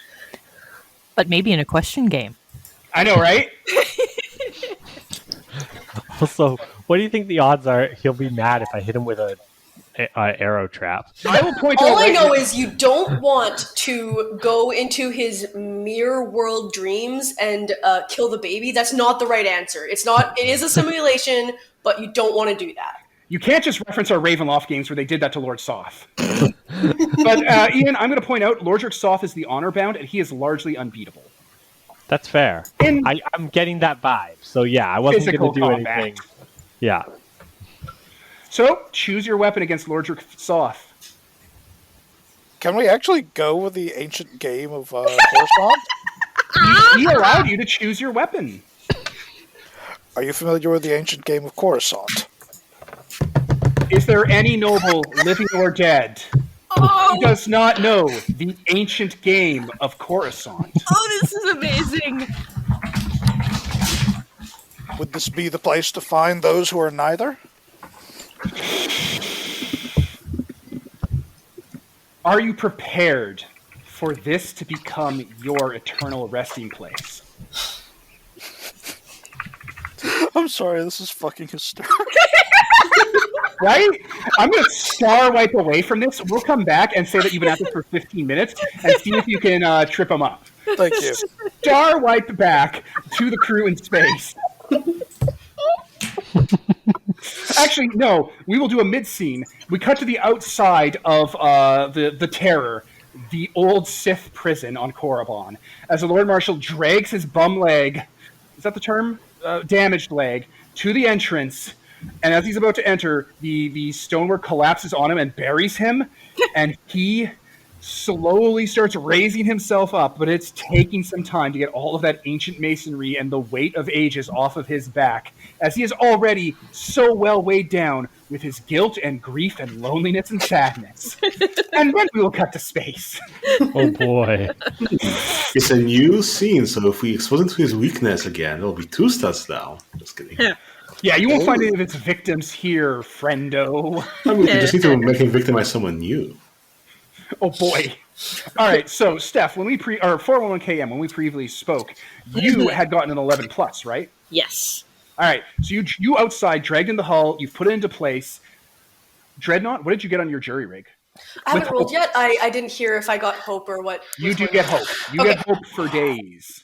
And also 411KM, if you so choose, you can take a friend with you when you get away, and I will allow you to spontaneously invent maybe a droid or something, or a zombie that's friendly, that's just in orbit that you could take with. Okay.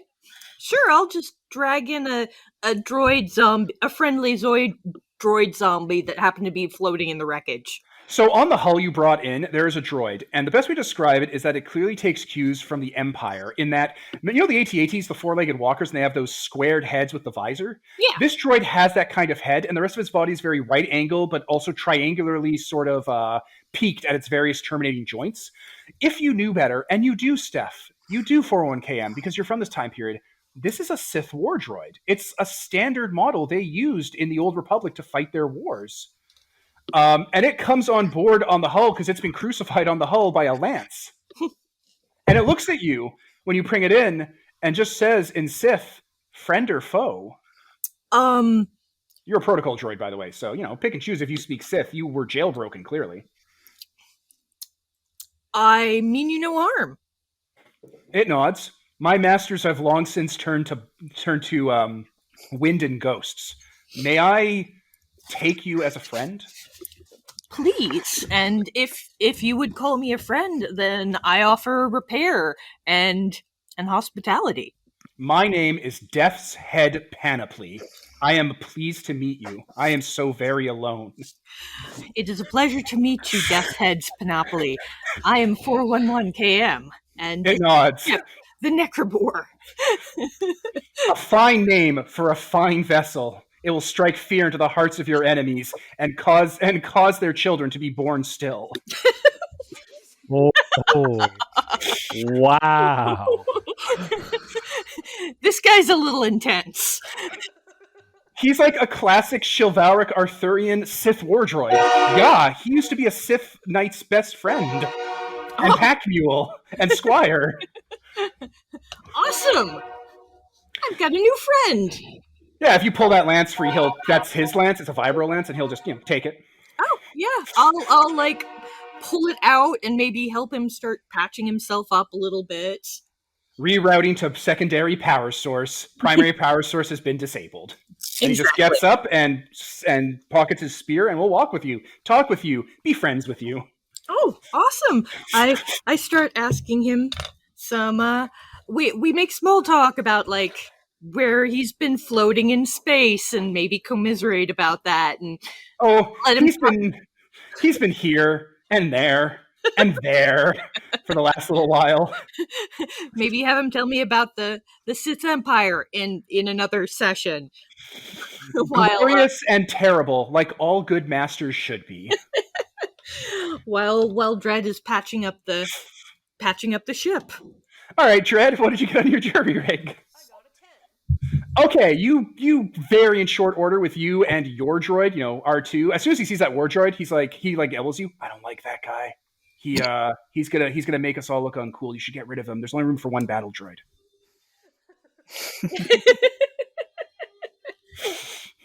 You're not replacing me, are you? I'll disable myself if you do. Don't worry, bud. We're best friends till the end. I'm grateful, you filthy clone. forge a bond with him because you alleviated his crippling anxiety and what's the word when someone's jealous about everything all the time and paranoid? Jealous? Yeah, whatever. I don't know what it is. There's another word for it, but I don't have the language for it. All right. You get to forge another bond with her, too, while you guys seamlessly repair the hull and get rid of all those nasty bits that allow you to jettison into space. Excellent. As you're doing that and getting the engines back online, which will be basically you just have to scavenge the hyperdrive from the ship, and since you have the Wardroid, you can probably use him because he'll know that ship enough to pull it out without and disable the booby traps he left. Well, there you go. Yeah, great. Good job not immediately turning hostile to the Wardroid. So as you're repairing it, Rudwar walks in, holding his patched up body because he's been hurt, and he approaches the both of you.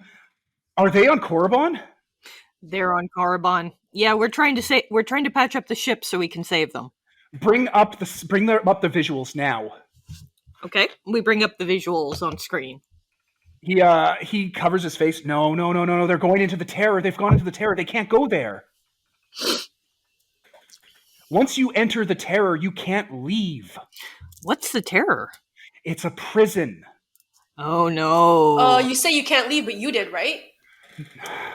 Okay, we can't contact them. Their signals can't get there. They need to know there's a trick to get out. Only people on the inside can get out from the outside, but someone on the interior has to let them out.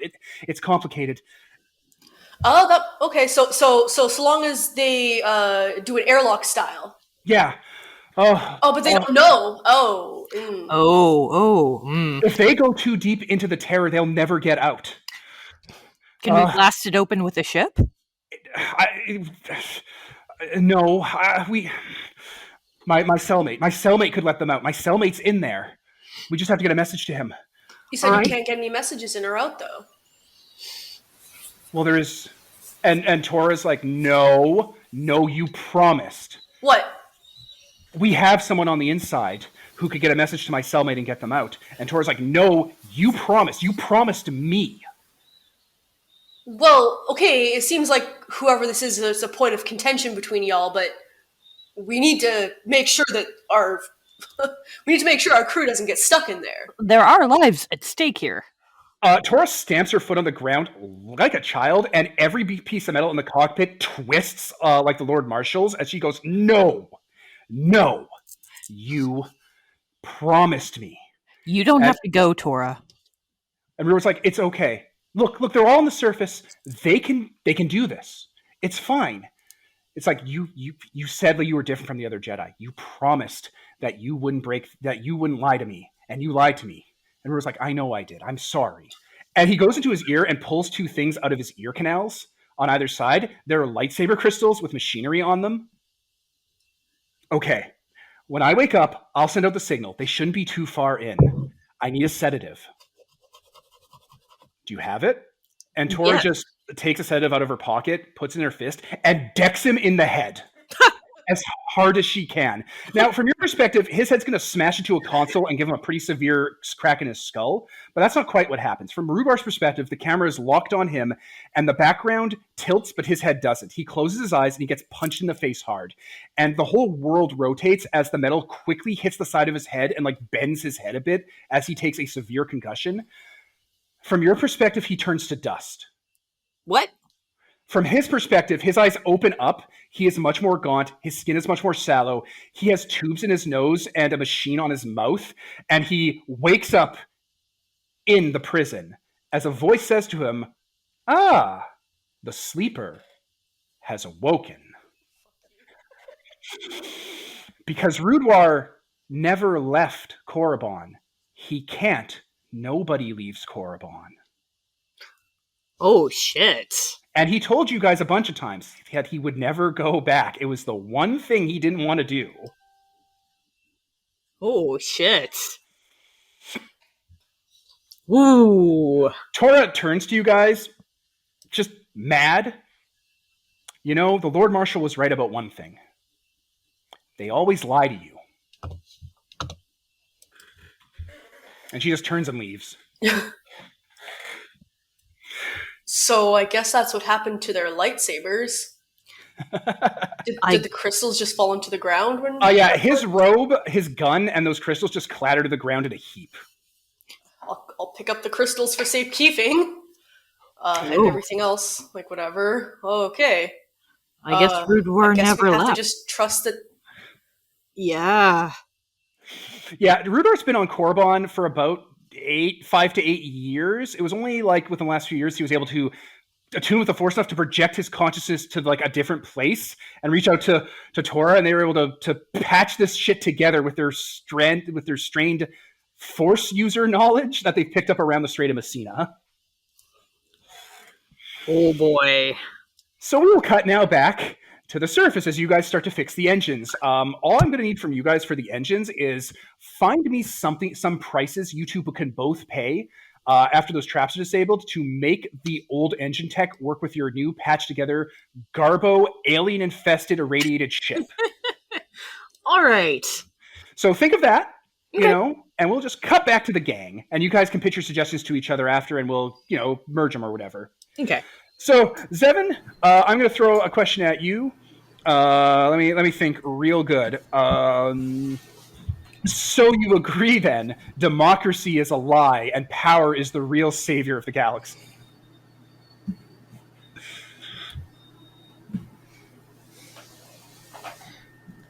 I'm sorry. Am I being spoken to right now? No, I was speaking to Seven. Zevin. This is for Okay. Zevin. Okay. I was like, oh, did I miss something? Oh, shit. You know what? Holden, not you, because Peter had a good suggestion. We'll do it to everyone. We'll say you all joined in. How about that? Maybe you got eliminated early on and you all started to pitch in, and now you've just rotated through with him. So, like, we'll come back to you last. How about that? Are you okay with that? Sure. All right. So that's the question he pitches. Who wants to jump on that? What was the question? So you agree that democracy is a lie and power is the one true source of, I don't know, like rulership or like the only right way to rule in the galaxy? Doesn't matter how he got there. He got there. But wouldn't more people joining together be stronger than the one force? But shouldn't they be joined together? Oh, no, wait a sec. But don't you agree that a grip of iron can never tire? Anyone else want to jump on that landmine? But what if it rusts? Are you suggesting that fear is a corroding element in perfect dictatorships? Would you suggest it's not? He looks. No, I could never do that. A noble dictator is perfect. It can't rust. You have vested me as a group. Huzzah. I will stand aside. Haha. And he stands aside. Know that below here is the maze.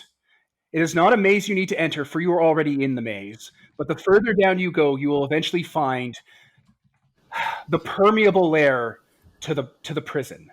Anyone may enter the prison, but prisoners can never leave. The only way to open a door to the prison is to be jailed. Once you enter the prison, you are not jailed, you are a prisoner. But only prisoners may open the exterior door you created when you entered the jail. The secret to the terror is trust, cooperation, and two beings of equal power collaborating and putting their faith in each other. For that is always the way of the Empire. That sounds like it'll never work. Thanks for the pointers. No man has ever left the terror. It is a perfect prison, for you entrap yourselves by your own arrogance and greed. And, what's the word for distrust? Paranoia.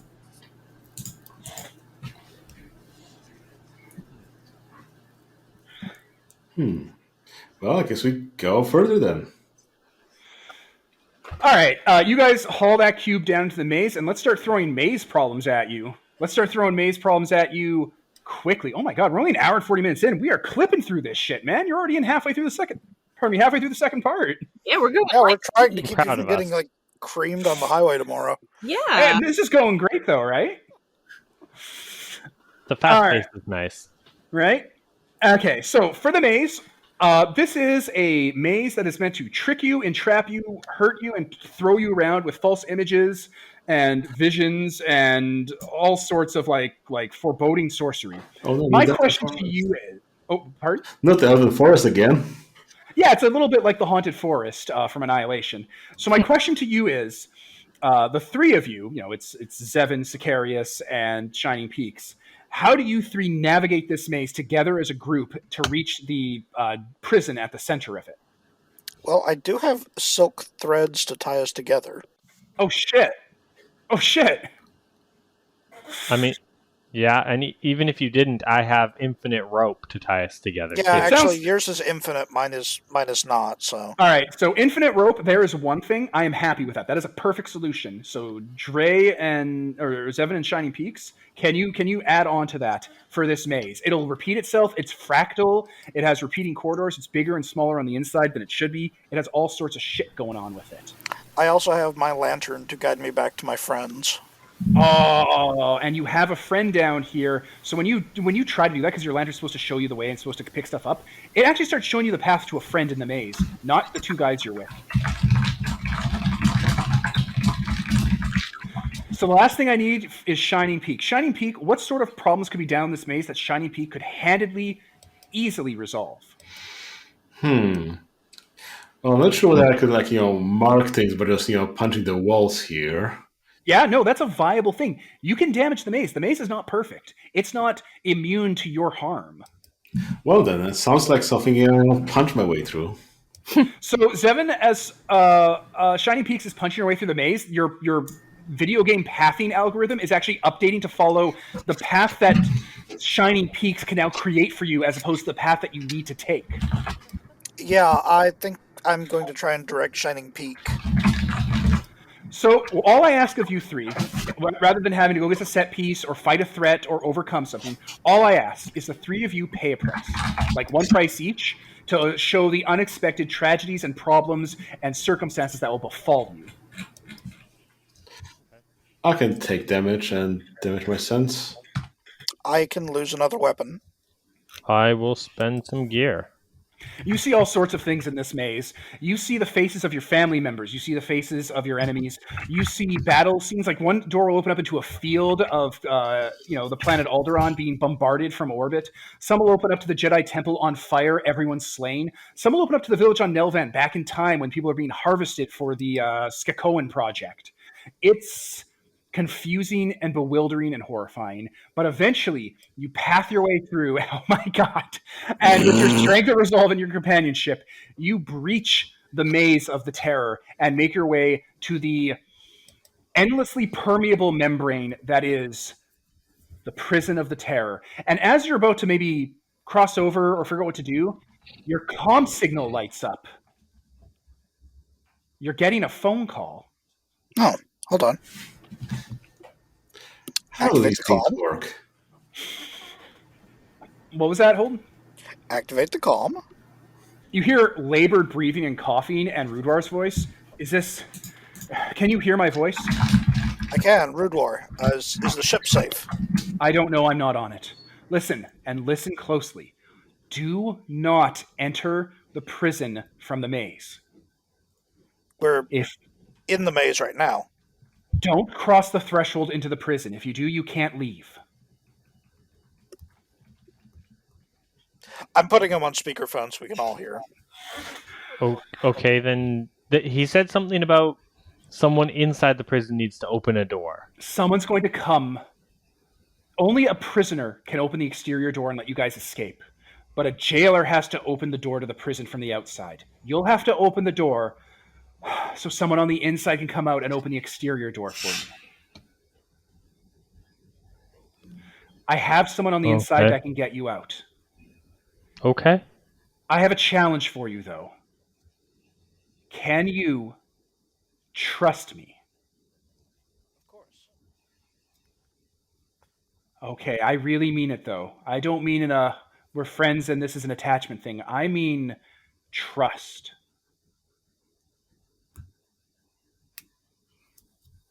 Rudwar, you're a Jedi Knight. I trust you implicitly. I hope so. Things are about to get complicated. Find a door, and he describes the door with a specific set of symbols lined around it. That was my door. Find it and stand by it. I'll tell you when I get there.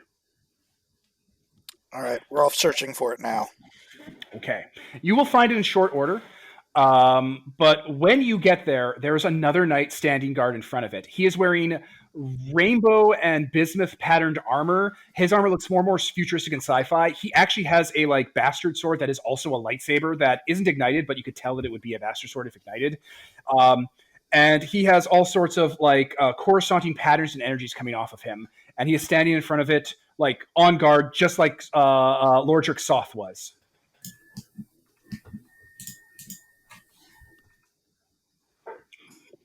I'm going to activate the comm and tell Rude War what we're facing. Talk to him. Hello, friend.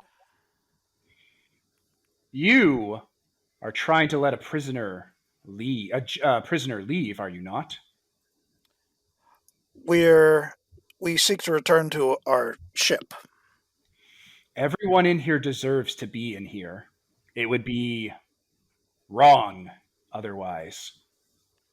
By whose judgment? I am the Cosmo Knight. I am a Jedi battle lord. I have slain armies. I have earned the honors of the temple. I have ascended to the seat past master to battle lord. And I am here to ensure nothing leaves. I have taken this eternal vigil upon myself to ensure that the Republic can never fall from the horrors the Sith Empire absconded here. Obfuscated here. It is by my power and my will that I make this true.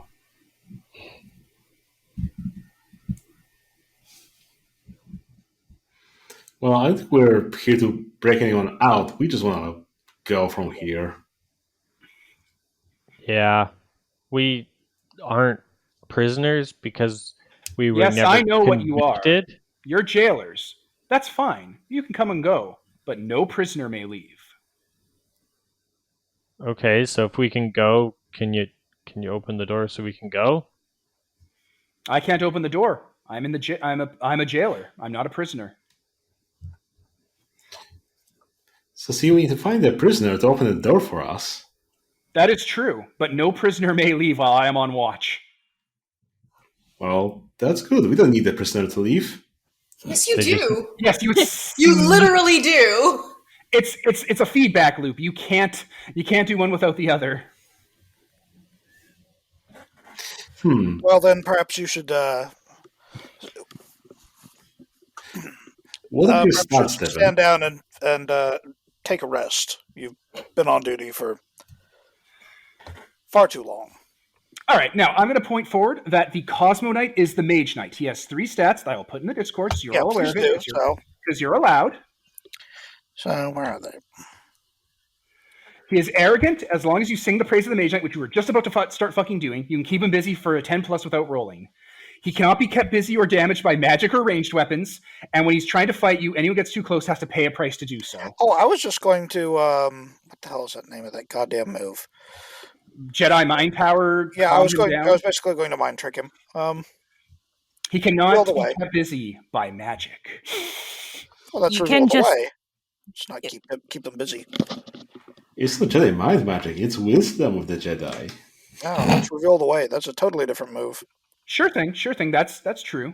So yeah, as long as you stroke his ego and be like, you've been too honorable, too chivalrous, you've been on 2D too long, it's time for you to stand down and take a moment of respite. That kind of shit. Mm-hmm. You can distract him enough, the door will open behind him and you won't even notice. Sure, yeah, that's what we're doing. One of you just has to eternally keep him busy until you bust your friends out. All right, I'm going to switch back to the ship. Is that okay? Yep. Can they? Yes, I have to AFK for a moment. I went cat's going berserk at the door for some reason. Sure thing. Can they bring Rude Warrior's body with them? Yeah, he's not dead. He's there. He's just been on life support because he's been in a coma. Okay. Yeah. He's the guy. Him and his cellmate are the ones that are going to break them out. Okay. It's just no one's ever pulled it off before because this is a nightmare, and everyone here was like a chivalric Arthurian Sith knight that would never cooperate with each other without betraying each other. It's part of the code. Right. They were bad dudes who were sealed away on here for a reason. The Empire didn't want to deal with them. Oh, sis. All right, and so I gotta pay a price to help fix the engine? You both Yes, do. you both do.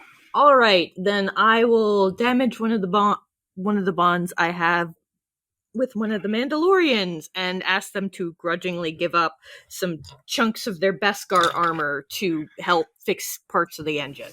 That is a huge fucking ask, and that is a good thing you damaged that bond. And Nicole, or Dread, what price do you pay? I don't want to keep killing R2 every time. Maybe a setback. I mean, isn't killing you Yeah, all sure. the time? Pardon? All right, a setback is good. So, as you guys are fixing the engine and powering it back up, so you can, go onto the surface and rescue people. About 3 ships hyperdrive in, bearing Sith heraldry, and they hail you. Oh, I will take the call. A woman in wearing old battle armor you don't recognize that would look like the old Republic style Sith gear that they had. Just look up those art assets. It's I'm not going to re-describe them. Who cares? Right. Comes on the comm and basically opens up with, "You are trespassing in Sith Empire's territory. Identify yourselves and identify your purpose." This is the ship Necrobor. We crashed into this place, and we are repairing our engines so that we can leave as soon as possible. You will leave this space and not attempt to enter Korriban space? Several of our crew members were crash landed on Korriban. We will pick them up, and then we will be out of here. She shakes her head. No. If they are on Korriban, that's where they deserve to be. They're prisoners. They're a threat to the galaxy and must be kept there. Even if they crash landed there? It's the will of the Force. They were meant to be there. That's their home now. I see.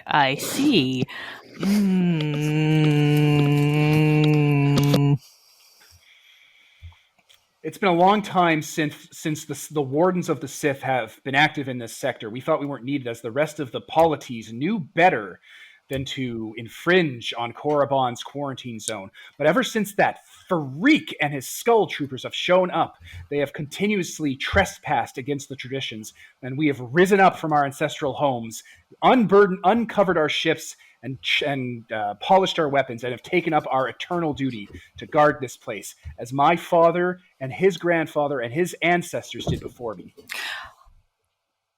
Well, if you must know, that freaking question is on Korriban trying to breach your ancient secrets. That's impossible. We've been fighting off his army, and we've been keeping him here. He could not pass the atmosphere. And yet he did. If you scan the surface, you'll see him near that structure there. The terror. The terror. Were I not bound by my traditions, I would suggest something radical. But, unfortunately, there's nothing I can do. Oh, that's terrible. If you weren't bound by tradition, what would you possibly do? A savvy group of heroes with noble heart and true ancestors of the Sith Empire would trick that monster into the terror where he may rest forever, no longer harming this galaxy and no longer troubling the minds of our sleeping young. That would require a certain group of heroes to go down to Korriban and come back, and then leave it forever. Well, then the option is clear. Whoever those heroes are must destroy this armada, these 3 ships, and then must descend down onto the planet and put an end to this darkness. Their weapons start charging, and they look at you nodding, like, yeah, that's a great idea. You should do that. God damn it. All right, fine. They are suicidally loyal. They agree with you. No, they're on your side. They're on your side. What fresh hell have I come back to? A bunch of wardens who guard this planet as their ancestors did and have dug up all their resources because the Lord Marshal's fucking with the quarantine and they're loyal to the Sith Empire have shown up being like, hey, don't go down there. Like, well, the Lord Marshal's down there. And like, that's a problem. He's going into the Terror. It's like, you guys should throw him into the Terror and then he'll never leave and he'll be punished forever. That's a great idea. Except we can't let you go down. You'll have to kill us, but you should do that after you do. And they're charging their weapons to see if you're actually heroes. All right. Wait. I'm out of ammo, aren't we? You have 1 round. I have 1 round. And you can get hope if you guys work together. Dread, I'm gonna need your help with this. Dread? Nicole? Did she BRB? Well, might as well say that they're working together. No, sorry, I just didn't realize I had my mic muted. Oh, okay. All right, so so there are cuts coming. They're going to start opening fire on your ship because in their mind, if they destroy you, you weren't heroes. But if you destroy them, you were heroes. All right. Well, let's see if we can get a chain reaction going. Like maybe if I fire into the engines of one ship, causing them to crash into the other 2, hopefully disabling them enough to fly down to the surface. So it sounds like you're trying to finish them with the guns, but you're not trying to murder them. We're supposed to kill them, though, right? No, you're we don't want to, though. You just got to stop them from stopping you. Yeah, I just have to stop them. So yes, with my last ammo, I will try to crash them into each other and stop them from stopping us. Because if I blow one up, then I've still got to deal with the other 2, and I'm out of ammo. Yeah. It'll get complicated. You have to use harpoons to maybe drag them into low atmosphere and crash them or something crazy. Yeah, I was going to say harpoon one ship and then swing it into the others. But that would probably kill people. If we're not trying to kill them, then... Well... Try to give them a good chance, but that doesn't mean that they're not ready, willing, prepared to fight. Well, I can knock ships together and damage them. Some people will survive, right? I mean, also if you want, you could be like, "Hey, if you want to have a fight, why don't you do the royal game of course?" We're such a bunch of assholes. What could be more heroic? Can I really do that? I mean, you have the orb, and you're the social character. You tell me. You do have the orb. All right, fine. I pull out the goddamn orb. Because you get the royal treatment, and you have the orb, and they're below you, so they have to answer you and stuff. If they're below me, I can just give them an order to stand down. Yeah. It's a little tricky. Oh, all right. Because you're giving a command that directly harms the person you're giving the command to, and that might cause complications. Because this harms them, not physically, but it harms them. This would hurt harms them. Their honor. Well, so you know what? You know what? Just call them up and show them the orb. You know what? I didn't realize that they were below your rank because they're just wardens. They're not royalty. Just call them and show them the orb. I think you might have just done it with your playbook. Okay. You call them back up without opening fire? Yeah. All right. They open up. All right. Are you willing to surrender? No. But you are. And I pull out the orb. They all look to each other and look at it. We're listening.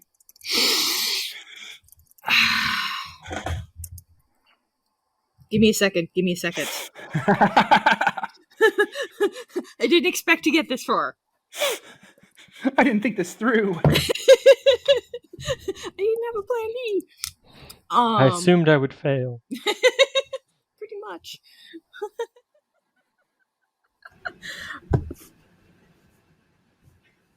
I'm trying to think of how to phrase this to get them to back off and let them still keep their honor. I don't know. Why don't you just claim that you're part of the Sith Empire? Oh, you know what? Yeah, I'm gonna call up my buddy, the Sith Warbot here, and say that I'm part of the ancient Sith Empire, so you shouldn't fire on me. Like you even have a Sith Wardroid? Yeah, look at my buddy here. You claim to be part of the ancient empire? I do. What proof do you bring me? I pull out Death's Head. An Hello. ancient squire. We thought they were all extinct. No. Squire, are you loyal to this creature? And Death's Head's family, yes, I would gladly extinguish 1,000 bloodlines for them. They look to each other. They're too loyal. They're talking to each other. She has the orb. We acknowledge your heritage. We acknowledge your heritage. What would be a good word for you? Burgermeister? Iron Knight. No, that's a different thing, Peter. I know. We acknowledge you, Burgermeister. You truly are nobility. We stand down. Thank you, loyal knights. I will exterminate this threat to the Sith Empire and herd that blasphemer into the prison to be seen forever. They put their fists over their heart and yell out, "Death to the Republic! Death to democracy!" and cut the channel. I keep forgetting that you are better than people. Yeah, me too. And I keep we gotta remember that more, that you're better than people. Yeah, and legally. The orb is like a power unto itself. You're the better Luke. You're the better Luke. Okay, well, you resolved that without a firefight, so we now get to cut back to the last part of the prison. Neat! So, are you all there? Everyone on the prison ground? Peter, Holden, and that guy? Peter, Holden, and Ian. Devin, we've been role-playing for so long together, and you forget him. It's hard to keep everything straight. I have 50 names in my head for this game. All right, so who is currently fluffing the Cosmo Knight? I think that was me at last. Yeah. Okay. So you're keeping him distracted off in the corner, like just talking to him, being like, yeah, I'm a Jedi. Are you telling him about the new Jedi Order? Are you telling him about the Clone War? Maybe not that part, but yeah. I mean, he'd be interested in it. Oh, okay. Well, sure. If he asks. An army of soldiers bred for battle? My God. The Republic truly has outgrown its larval stage. What a wonderful world you live in.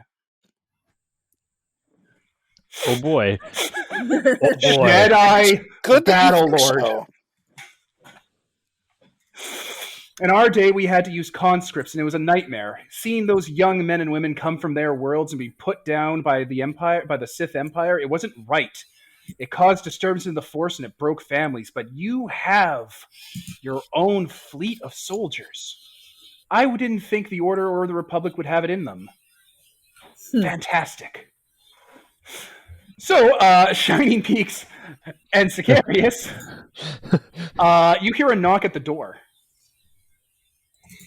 I can't open it. Yes, you can. Oh, It's a door. okay. I open it then. Two figures walk out. One is Rudwar, looking pale and emaciated. He's covered in bandages, and he has stitch marks on, like he's been patched up a lot. And he's being held, like at the shoulder by a man. The man is he's shorter than you'd think. His skin is red and black. He has cyborg legs and horns on his head because he is Maul. Oh.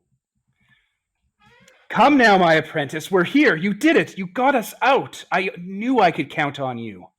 Yes, thank you, my friend. We made it to the other side. And are these your companions you told me about, that you talk about in your sleep? What strong, proud, tall-standing people they are. I'm envious of your friends. Pleasure to meet you. I am Sicarius. You can call me Maul. You can choose to hear that, Zevin. I think he's busy. Yeah, I'm keeping the other guy busy. You know what? Can I mind trick him into falling the fuck asleep? The Cosmo Knight? Yeah. I mean, he looks at the door and sees that it's been undone. He's like, You can just mind trick him to leave. He can't guard a door that's already been opened. Yeah, I mean, there's nothing. Well, my friend, it seems that there's nothing here for you to guard anymore, and surely in a prison of this size and this importance, other places badly in need of your attentions. He locks eyes with Maul and looks like he's going to grab his sword, and looks at all of you are here. You have powerful allies, Knight. Powerful and strange allies. I'll take my leave at this time. And he'll walk away. May the Force be with you. May the Force be with us all. And he nods. Is this like spider legs Maul or just regular robot legs? No, he just has robot legs. This is the Maul after the first time he conquered Mandalore and killed Queen Satine. Like, from his perspective, his brother Savage died only a year or two ago. Is everyone still there? Yeah. Okay, good. Just went quiet. So yeah, Maul's holding Rudewar up by the shoulders, patting him on the back, and "We did it, friend. We did it, my little apprentice." Well, let's get out of here, I guess. Yes, let us leave this terrible place. There are such sights to behold on Korriban. I wish to see a few of them and then leave and never return. Okay, walking and talking. Walking and talking. Yeah, the only side I'm looking for is our ship coming to pick us up. Of that, I can agree with, Master Jedi. Of that, I can agree with. Tell me, have any of you ever lived on Mandalore? What's Mandalore? Good. No. Walking and talking.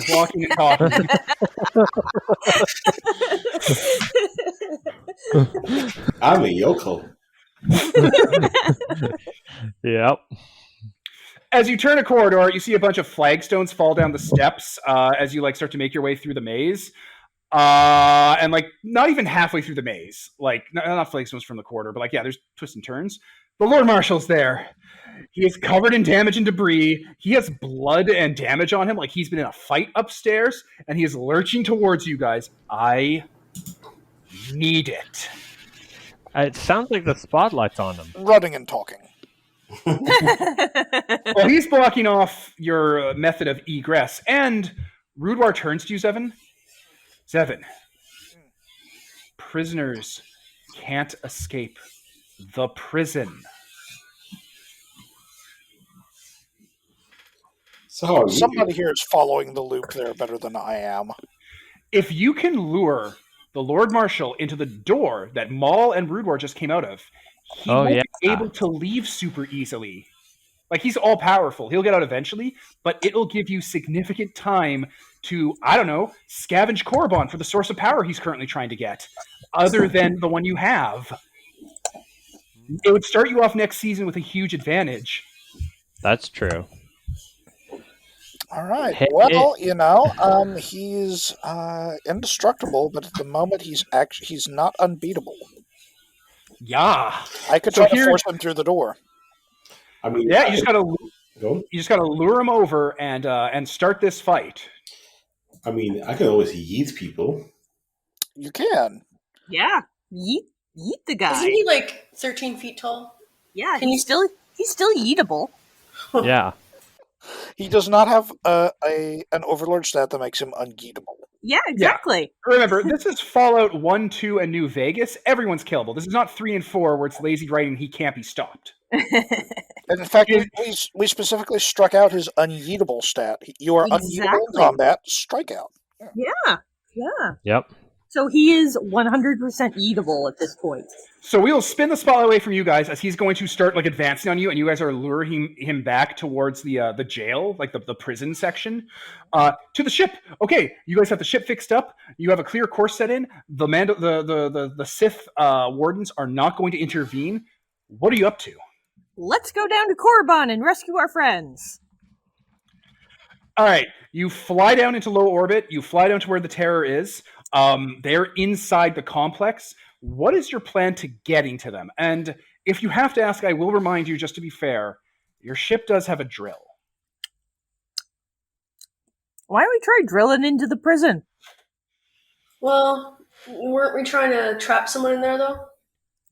Yeah, but they have to leave through the jail, right? So, if you guys go in, they can go in the ship and use the ship to leave the jail with the prisoner as the key. I'm giving you guys a way to be in the Overlord fight and have backup. I would just gently recommend you take it. Okay, yeah, let's drill into the prison. All right, you guys solved all your problems pretty quickly and with grace and flourish. So as you guys are pulling the Lord Marshal back into the trap, you hear a rumbling and a tumbling and a grumbling as your ship smashes into the maze part that you guys are in, into one of the large antechambers, around the prison doors, and is now on scene. Ian, check Discord real quick. This is the only one who doesn't have to eat auto fails. Yeah. So I'm gonna start throwing Hearts of Iron at you. This is a good chance to burn bonds with the Overlord by getting your shit rocked. Okay. I'm going to step up and ignite my lightsaber and try and keep him busy, and I'm going to automatically fail at that. Yep. As you're doing that, and you guys are all getting into... I'm just going to set the scene a bit. The Marshal is there. Who has the stellar intelligence? Well, I think anyone that can lift it, so that's just me. That's Shining Peak, yeah. Do you want to hurl it into a hole in your ship? I think that would Or do you want to keep it as like a keep-away ball? You could probably, since it's not a person, and it wouldn't be considered a prisoner, you could use it to lure him deeper into the maze, and then yoink it back. But I don't think I have anything to yoink it back. We have thread. We have infinite rope. And traps, and Ian has cool powers. And harpoons now. And harpoons. Yeah. And harpoons. All right, I'm going to let you think on that, Pete, and now I'm going to move to Sicarius. Are you going to get ready to basically try to body this guy because, he can't Heart of Iron you? Yeah, Okay. For my ultimate setup, I need him to act against me twice. Fair enough. I'll try to provide that. Zevin, you're about to get ready to get into a tussle with him and get Heart of Ironed, for sure. Yep, I'm on board. Which will give him the spotlight and force him to be preoccupied with me. 411KM and Dread, what is your plan for assisting this Rock'em Sock'em robot fight? Oh, Lord. Well, we're trying to get the cube, but we're also trying to get the guy into the maze. So this is kind of a fox chicken in the hen house thing. I'm going to destroy one of my gear to pay the price for acting against him, by the way. Yes.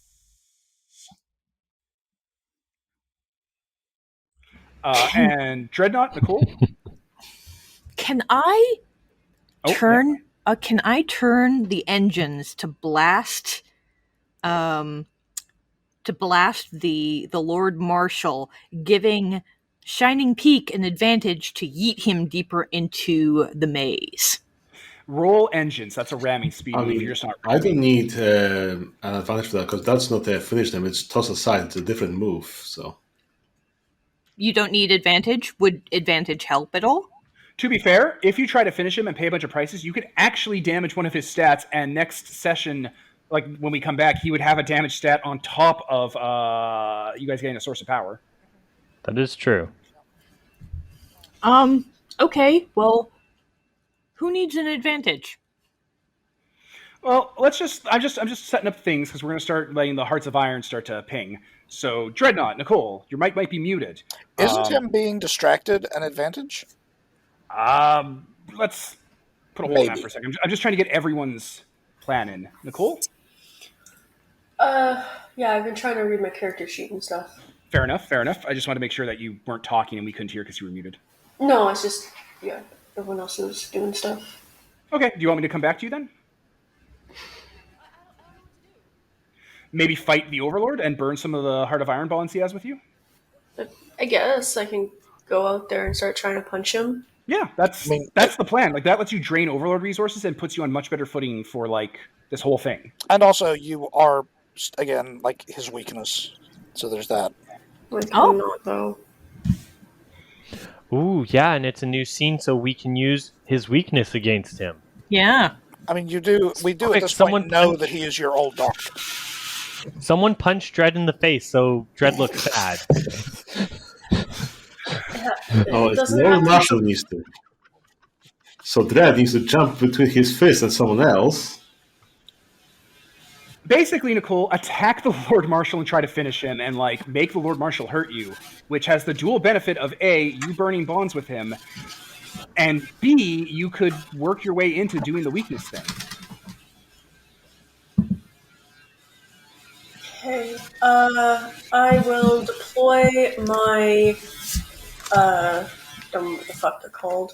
Your drones? Yeah. All right, I'm going to move back to Zevin while you just check your sheet and get prepped for that, okay? All right, so Zevin, you ignite your lightsaber, you're getting ready to go with the Lord Marshal, and you were right, he's definitely got a heart of iron you. I think I can trigger that from my end. Oh, yeah, well, if you're triggering it from your end, yeah, you're...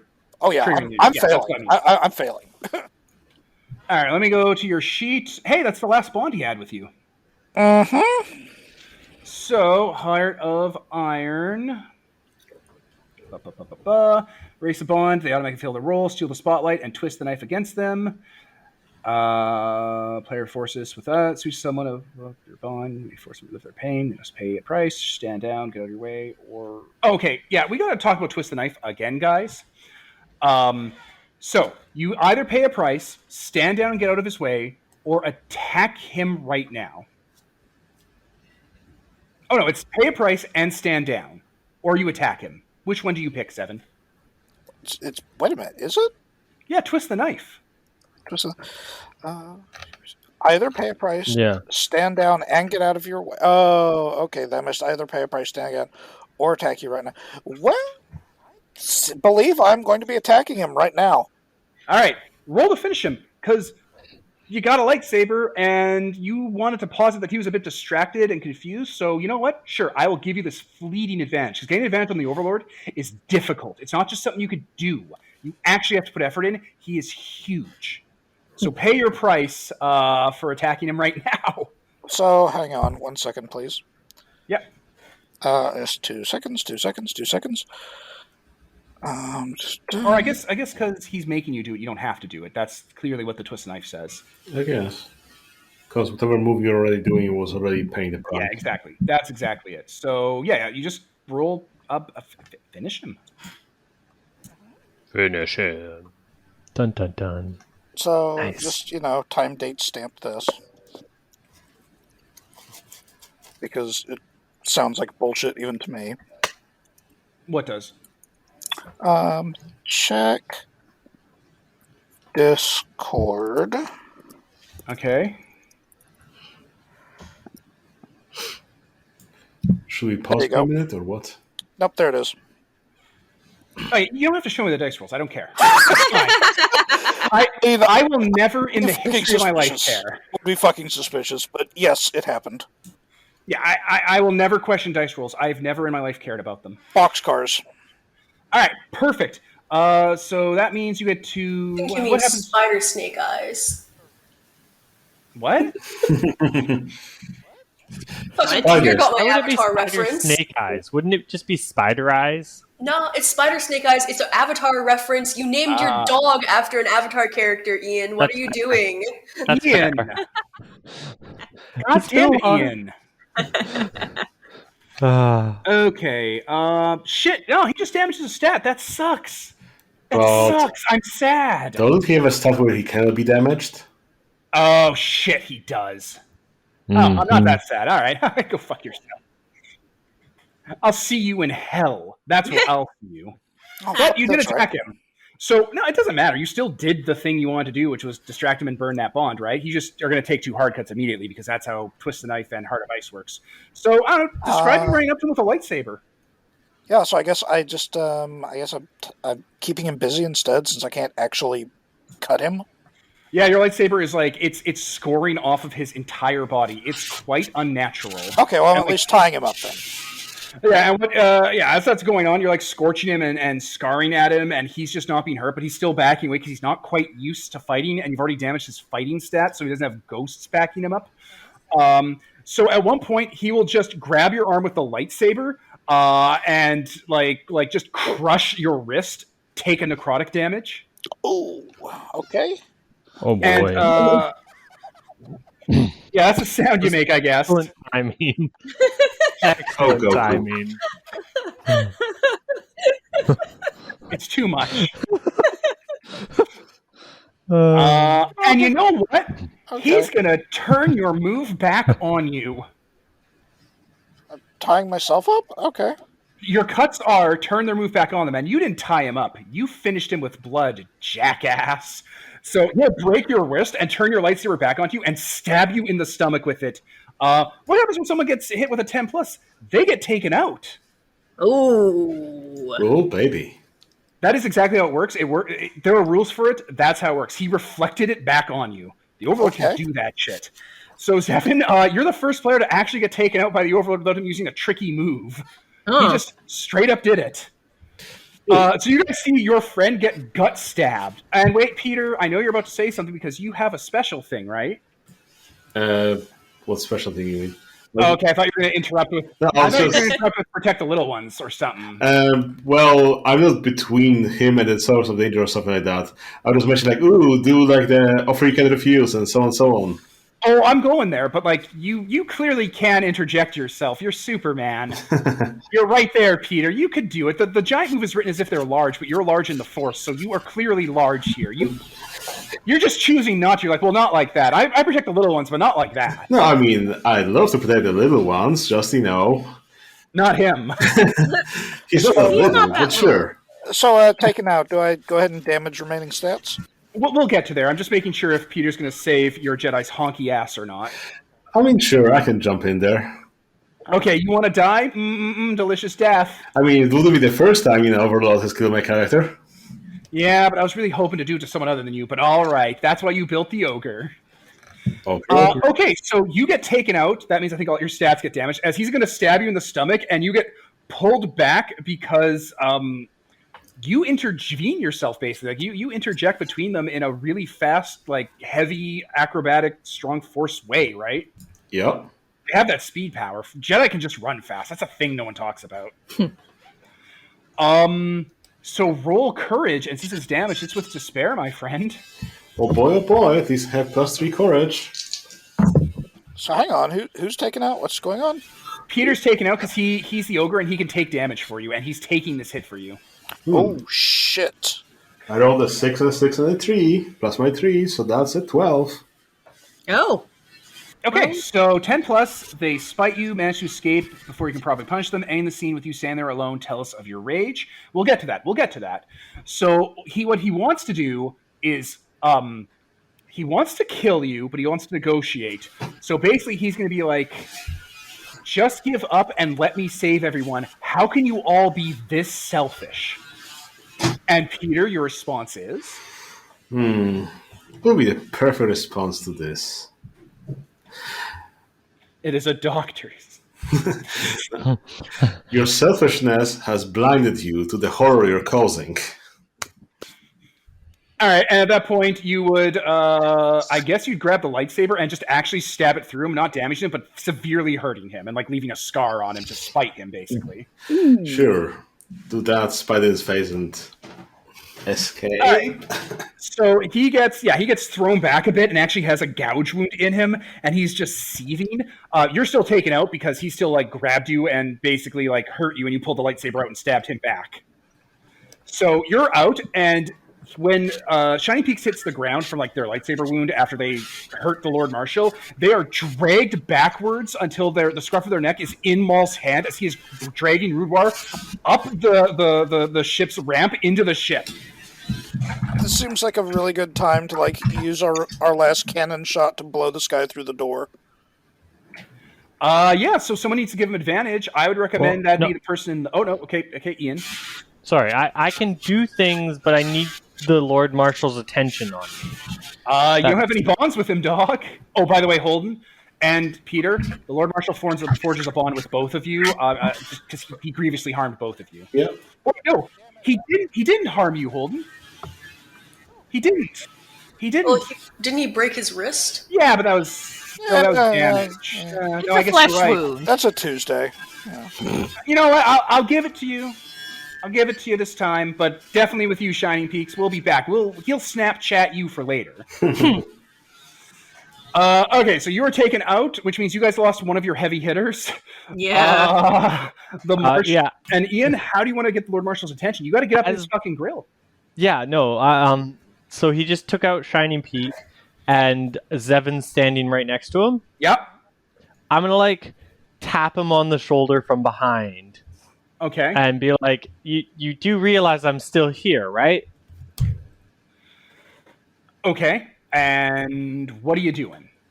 I want him to do I want him to make a move against me. Then I want him. Then pay a price and roll keep him busy. Okay. Don't you get web for keeping him busy?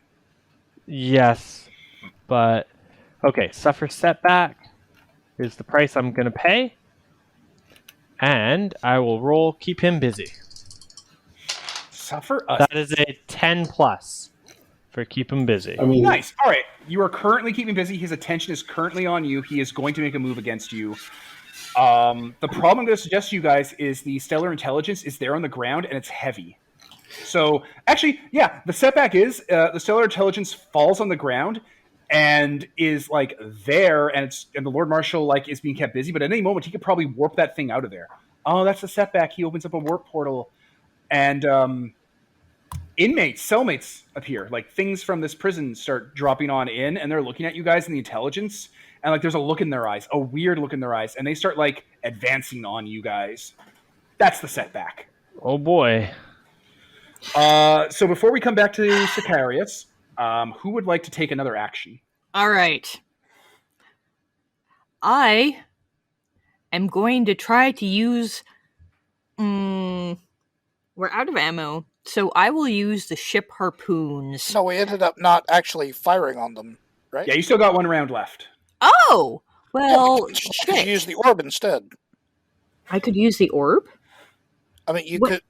No, we didn't fire because you ended up using the orb instead. That's why we still have that's ammo. right. That's right. I still have piercing ammo. Oh, no. They're both still piercing and explosive. That's just going on. Okay. It costs one ammo to fire the gun. Can I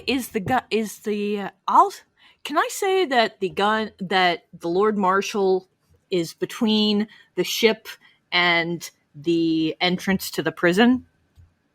Sure. All right, then I want to blow him into the prison. All right, blow him into the prison. And that's using cannons, right? Yes, it is. Excellent. Pay your price. Right. Price. Let's see. All of the X's are X'd, so I get to take it. That means to spare. I was thinking, No, she means all the X's on pay a price are X. Yeah, so I get to... Oh, boy. Yeah, you get to reset it. Reset it and spend some gear.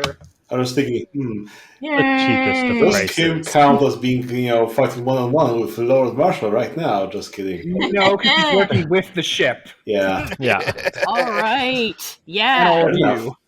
9 plus 2 is 11. Woo. Okay, you can't damage him, but you definitely hit him with an area-burning piercing shot. So, Sicarius, as you're keeping him busy, I'm suggesting you fall down or back or away as a turbo laser round fires off. Yeah, I'm gonna move out of the way of that. Okay. Also, Zevin needs to move out of the way of that then too. No. Fuck you, Steph. He has bonds with you. I have a bond with you. You do have a bond with me. The one bond. I don't care about machines. But he does not have a bond with the ship. Yeah, but it's Steph doing it. Yeah. The ship's I'm attacking. The controlling ship is it. rolling. Come on. God damn The it. ship's trying to name finish. is- I'm trying to finish him with this. Blow him into the prison. Aw, all right. So you will fail, and he will twist the knife. So here are your options, Steph. He's twisting the knife on you, so you may stand down, get out of your way, or attack right now. Stand down, get out of the way, or attack right now. But then he gets to make a hard cut, and then he gets to Heart of Ice you. Now, if you're still going to shoot, you can still just shoot. You're just going to take the hard cuts. Oh, And keep the roll. I'm keeping him busy, so the hard cut should be against me.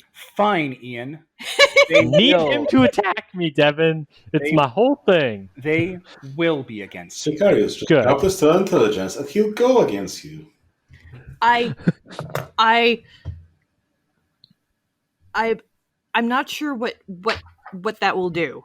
So the shot will not knock him back, but it'll still fire on him, and it'll still fuck up the area around him, and cause him a lot of distraction. The shot will still go off, but then the hard cuts will happen. Or if you stand down, you can pay a price. But why not pay it? Why not just shoot him anyway? All right. If you don't, you can preserve the ammo for another round later, though. But we don't need it. Shoot him. But shooting him won't actually do anything? It'll fuck up the area around him because it's an area burning, piercing attack. Like, you can choose how the destruction's going to work, basically. He's forcing the move. He's forcing the action to fail. Yeah, a Heart of Iron means you fail. But what you can reflavor it as, let's say the turbo laser bores around him at an angle, so he's on a slope going down into the hole you want him to go down into. Okay, sure. Which, you know what? I'll say that'll give Sicarius hope when he tries to do his bullshit. Nobody has hope, unfortunately. Nobody has hope. It gives him it gives him the high ground. And I don't even need to roll. Yeah, it's a law of Star Wars. Also, as soon as the Lord Marshal twists the knife, I do remind you, he has the spotlight. Yes, which Sicarius desperately needs. All right. I'll fire anyway. Okay, so you fire. He puts out his hand to block the shot, and you can see him char and burn and fry. And he actually holds the round as it detonates around him and burns the area and scores it. And some of that energy he reflects back into the ship. Hard cut to damage the ship. Oh, we do have another armor. All right. And the Heart of Ice cut he will make is he will pick up Sicarius with the Force and slam him into the hot plasma. No, I can't damage you. I can't do damage twice. Damn my eyes. Let me look at my cuts. Isn't there a separate cut for turning the move on you against them? Oh, Peter, why would you tell me that? So again, cut us real nice. But it's turn the move back on them. And... Yeah, so he'll reflect the shot onto you, Zevin. Oh! Well, I do have my defense mode for my lantern still. Thank God, because this is definitely a thing that will break that defense mode, but at least you won't get taken out. Yes, bad news is this does in fact leave me with no functional weapons. That's this is going to bust my lightsaber. You're so close to getting this guy got. This is going to bust my fucking lightsaber. Hey, that's an opportunity to make a new one and have a cool story. It is. Unfortunately, I've paid prices by losing all of my other weapons along the way, so I'm unarmed now, guys. So he redirects some of the turbo laser blast at the Jedi, and just says, and just repeats the line he said last time back when you were talking to him, when you said, the Jedi can't possibly be everyone wants to do all this. He just screams out at you, "Why not?" and just blasts you with capital ship fire. Yeah, I'm going to say I end up rolling, smoking, tumbling across the ground, ending up next to the stellar intelligence with my lightsaber in pieces. Yeah, the Kyber crystal took too much of the energy and detonated, because they do that sometimes. Yep. Peter asked a question in the Discord. Yeah, that's fine. He took his defense down, though, and we're just moving on, because we're just moving on. So I think the lantern doesn't refresh until... It has to heal because it's damaged, but let's continue the roll. I think I have to, do a meal. As the spotlight's on the Overlord... Yeah. And he's literally being pushed back into that hole by your guys' combined efforts and attacking him and hurting him and stabbing him and shooting him with the capital weapons. I'm throwing him in the hole. This is happening. Thank God. So as the spotlight's on the Overlord, I just step out and I look at him and I go, "I told you I was still here and you should have paid more attention to me." As I activate my pit trap, and he just falls back, he stumbles backwards, missing a step, and just trips and rolls all the way into the prison. Like detonation traps you set make the slope actually become a landslide, basically, and the rubble ball bearing. We had a joke about players that only solve problems with 10,000 ball bearings in the bag of holding. So you unleash the 10,000 ball bearings from your bag of holding, Yeah. stumbles into jail with the door slamming on his ass. I just standing there. I told you to watch me. I told you to pay attention. Nobody paid attention. And just start like shooting webs at the big giant thing and start dragging it slowly onto the ship. Yeah. So, you guys threw him in jail, guys. Yay us! Yay! He's in jail. Everyone is smoking, has damage. There's fire everywhere. Maul, puts Rudar in the medical bed and just puts a blanket over him and has the medical droid start looking him over. And I guess, puts Shining Peaks in another medical bed. Sorry I shot you with a ship cannon, Seven. My bad. I must say though, Master Jedi, that was an expert deflection on your part. Very punching above your weight class. Thank you. I'm sorry. Was no one gonna tell me that Darth Maul was here? He puts up a hand. Just small. Okay, so you got a demotion. I no longer associate with those people. Or being ruler and conqueror of Mandalore? I am a king in exile, and I humbly accept the democracy that Mandalore has chosen to pick in the absence of its one true leader. Yeah, that makes sense. I'm gonna look at the Jedis. All of them. Wait, Rudar. Yeah, hey, shit, he's... Problems to solve in orbit. We should... All right. We should perhaps get my apprentice and your companions to a medical center. Tora is in the corner, sitting, staring, seething. You can feel it. It's palpable off of her. At who? Oh, man, it's hard to figure out. It's a lot. She remembers all the faces of everyone else is wrong there. Oh, they're out of this room. Maul claps a hand on Kim's soldier. Captain, shall we depart? Yes, please. Take us out. All right. Let's go. So you guys leave orbit. Now, boy. I'm going to say, you can come back to Korriban and keep exploring stuff like that. You will now have free opportunity to go to Korriban and explore, because the Overlord was trying to send forces here. You know that. You know from planning that he had stuff in orbit and he was fighting this blockade. The blockade fight's still going on. It's part of his active plan. Once you get to a sense of Korriban's orbit, there are actually Necromonger battles going with the Sith Wardens. Mm-hmm. Unfortunately, we are finally tapped down to the point where we need to do a recovery. Because That's a problem for another day. Oh, yeah, that's fine. Including the ship. We can do downtime and recovery now, not in a big drawn out thing, but there are scenes that might want to happen in short here just to kind of flavor things. We got through all the meat of it. You won. You have the stellar intelligence. You're allowed to destroy an Overlord stat now. Ooh. Oh. Which we'll talk about for season 2. If I were you, I might pick Heinleiner because that's his warp power, and that would allow him to escape the prison a lot easier and warp around Korriban finding treasure. Or you could destroy his can't be damaged stat, which is pretty important for the type of shit you're looking to pull on him. Yeah. You'll have plenty of time between season 1 and season 2 to kind of sit down and optimize your strats. Yeah. Is what I'm saying. Yeah, I mean, we're probably smart getting rid of Highliner, but I think Highliner is a lot of fun. It is, and it's also something he can't control, because anything he Heinliners through that isn't him belongs to the Deadites, belongs to the things from the Black Lodge. They're the Scourge Army. He doesn't control them. They don't act for his plans. They act to their plans. Literally, I mean, I know optimally we want to get rid of his defensive stats so we can actually fight him better in the future, but I don't want to get rid of Highliner. Highliner is just a lot of fun. It is. Yeah. It's neat.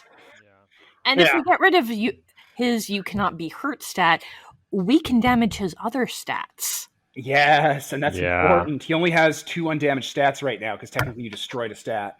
But you get into orbit, and let's assume some downtime happens. So my question is, we had things we were talking about. Some of you have family that are constantly telling you about the Lord Marshal.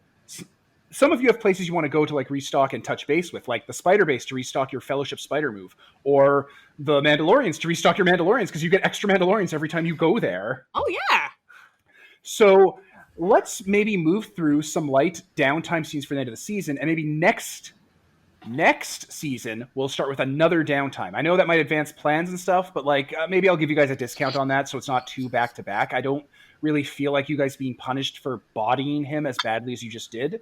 So I'll just... if he has to be out of commission for a while, I feel like it's fair for him to, say, get a general for us to play with in the meantime. Oh yeah, he has Admiral Trench, and I can pull another general in probably. I have ideas. Yeah, he's kind of been down on generals for a while.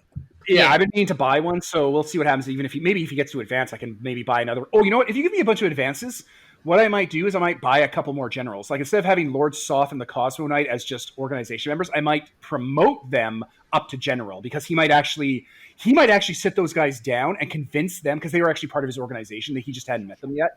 He might convince them. It's no, guys, I can fix this. I can end this stuff. And they're like, oh, yeah, wow, that's the most noble thing in the world. You should wipe out all life in the galaxy retroactively through time and space. That's the Jedi and Sith way. Oh, yeah. You're definitely going to be leveling up at the end of this session.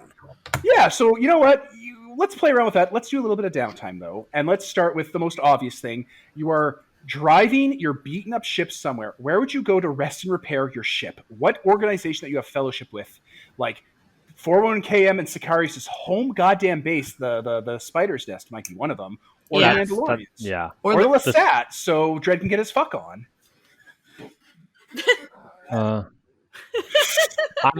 I'm gonna vote the Spider base to get extra precious stuff, but you guys can outvote me if you choose. Yeah, sure. Was there anything we got for docking at Lasat Prime?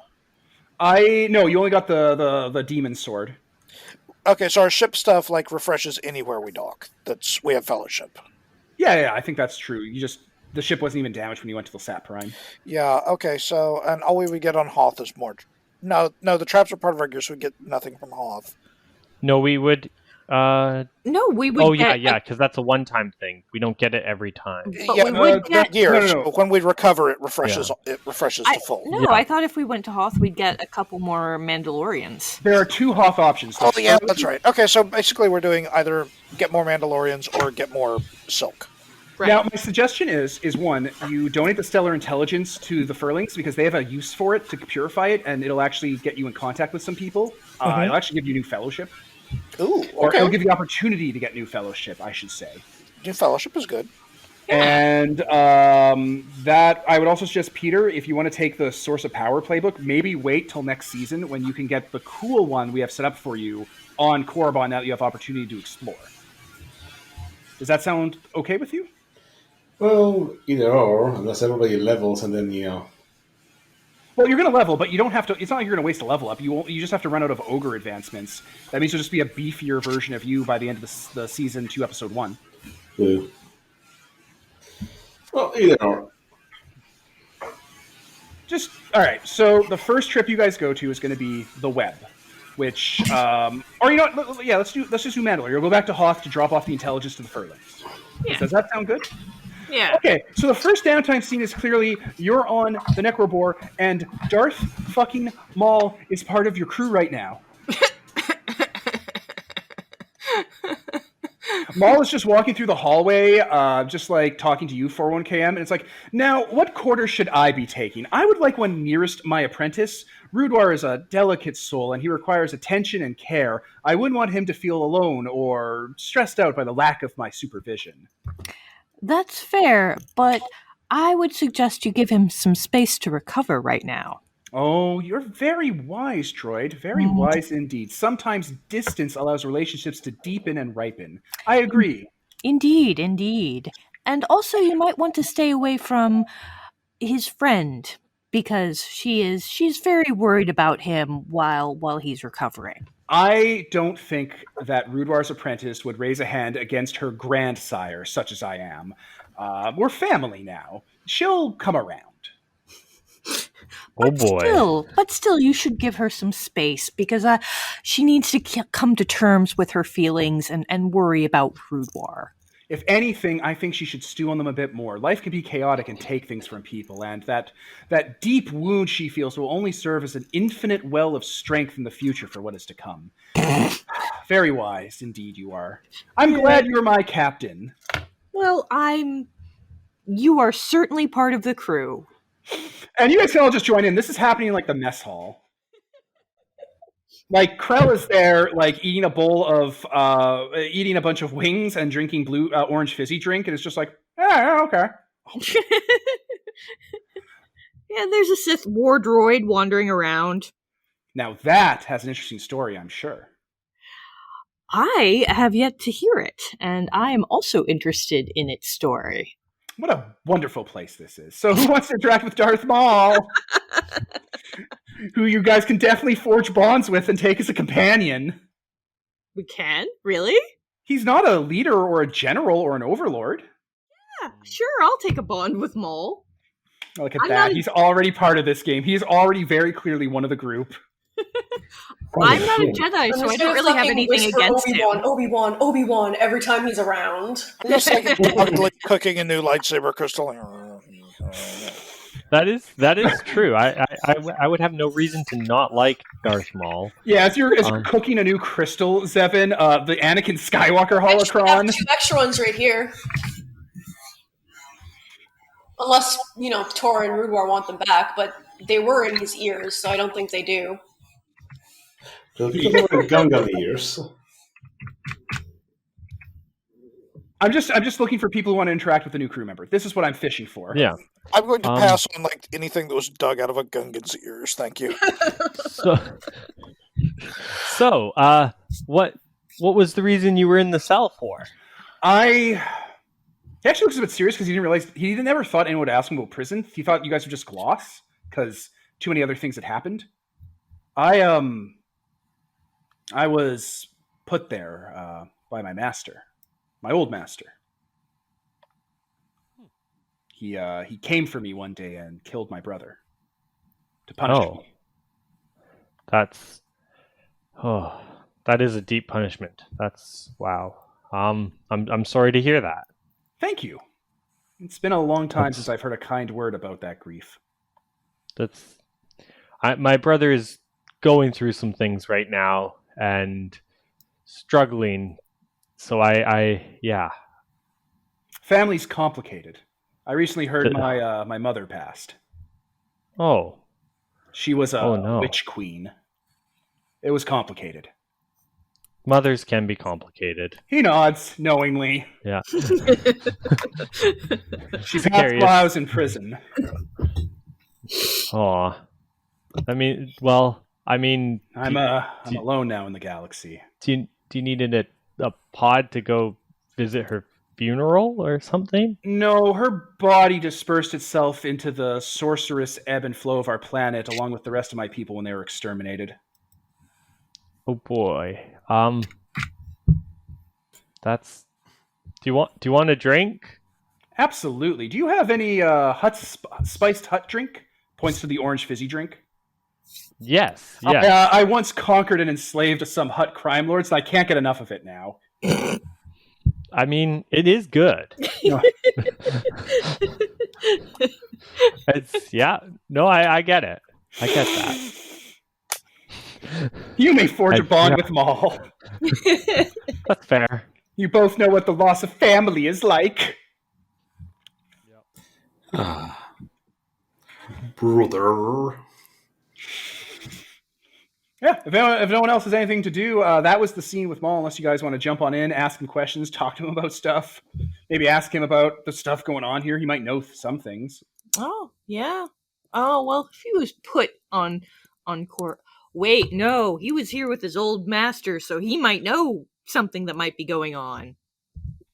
I'll ask him if he knows anything that's going on about the undead army rampaging around.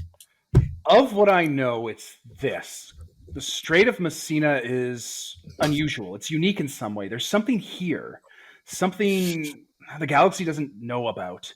I think the reason this place is so hard to get to is... do you know anything about medicine? A bit. I was told when someone gets ill or when there's a foreign invader inside oneself, the body builds a shell around it to expel it. I think the Strait of Messina is that.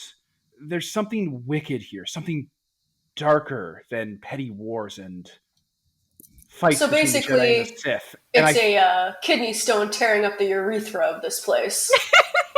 What an apt metaphor, my cloned friend. What an apt metaphor indeed. Yes. I think it's something like that. There's something here, and the galaxy is trying to pass it or reject it, or protect itself from it.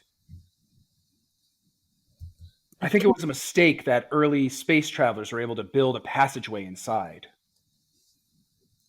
Into the kidney stone of evil. I see. That's going to be the name of this campaign. Star Wars, the Kidney Stone of Evil. Right? Star Wars. My master has access to many sorceries and magics and tricks.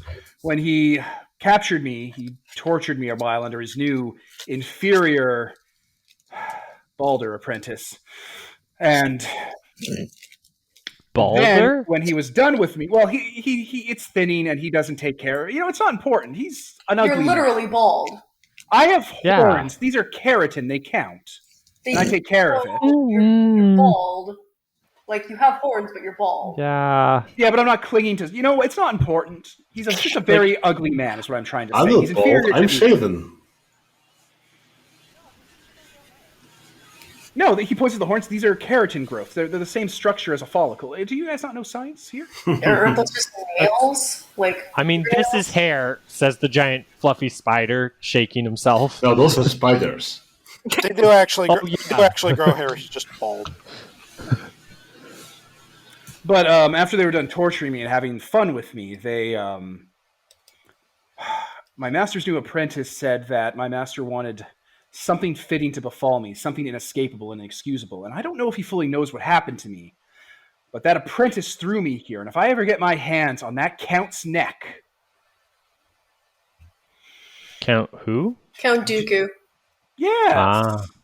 Tyrannus, they call him. Ugh. No one calls him that. He calls Never heard of himself him. that. Yeah, exactly. But he cast me down onto this world to never escape again. He knows something.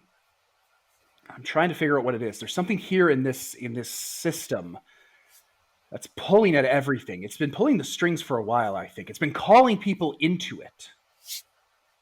Like a siren song. Or a pitcher plant. Yes. Like something that's hungry, desperate for attention. Have you encountered anything here that seems ravenous? Everything we've encountered here. Curiouser and curiouser. Whoever this Lord Marshal you're dealing with is, they're like a lantern light, or they're like a pleasing smell those pitcher plants release. They're a distraction. They're there to muddle your mind and make you feel feelings for your adversary. A very shrewd tactic.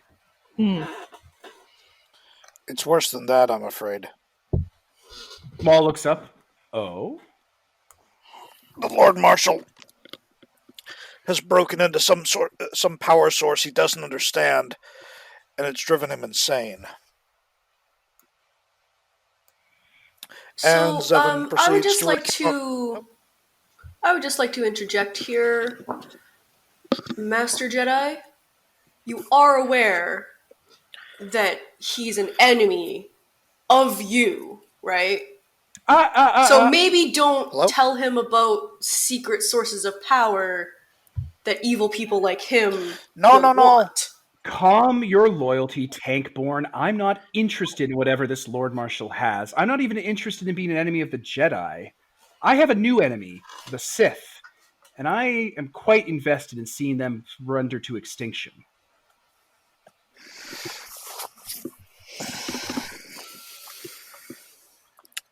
I mean, the man's got a point. He watched his family die at their hands.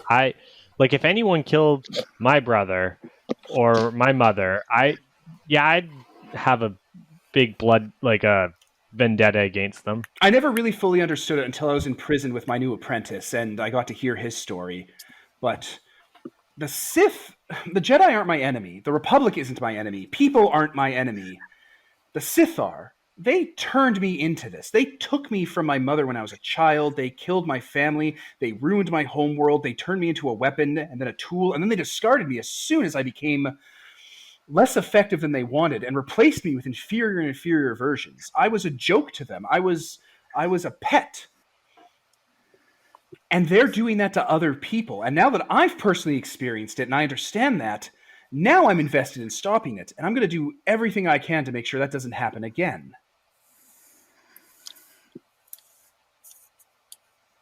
It's different now, right? When it happens to you.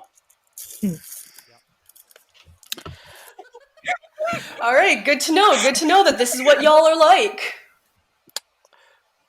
We can keep our eyes open, Trooper, but all things serve the will of the Force.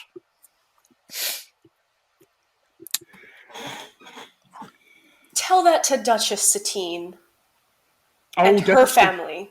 Duchess Satine wasn't personal. I had... And he kind of looks off in the middle distance. Other things on my mind. It was business. Important business. Anyway, continue.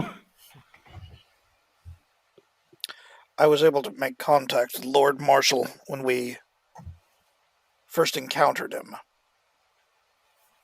And I'm afraid to report the man is completely insane. And under the influence of those dead things that have come crawling out of the depths of the black hole. And Zevin outlines what he learned about the Lord Marshal and his ultimate plans for the galaxy. That's insane. I like the galaxy. It's where I live. It's where I keep all my stuff. You don't think that's possible, do you, Master Jedi? I don't know, but I know that he'll certainly stop at nothing in pursuit of any source of power he thinks will enable him to carry out his mad plan, and he'll kill whoever he has to in pursuit of it. What you said about him being the light of a lanternfish to lure prey makes a lot of sense, actually. His ideas gather people as bait, whether or not that power can actually enable him to do what he says he wants to do. Either way, it seems to be giving power to the darkness that's driving him. My master was and that preys upon this sector. Exactly. My master is a lot of things, but even he at least wants things to play with in this galaxy. He wouldn't want to strip it clean of life. This is a step beyond. It is.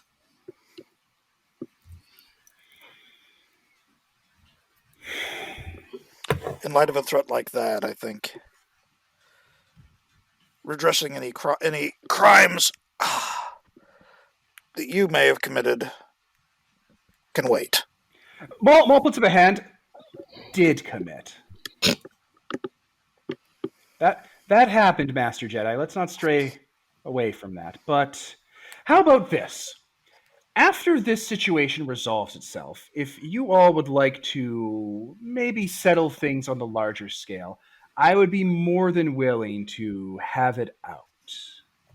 But I'm not interested in seeing everything I have left after I've lost everything I ever cared about be taken away from me. Not again.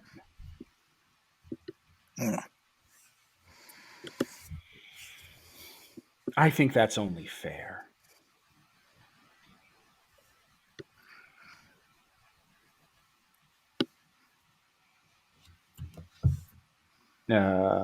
MT talking? It's your ship, Captain. And Zevin returns to assembling the new Kyber crystal. Well, I'm more concerned with getting everyone fed and medical attention right now. Where are we going for restocking and resupplying. Hoth, the Mandalorian base.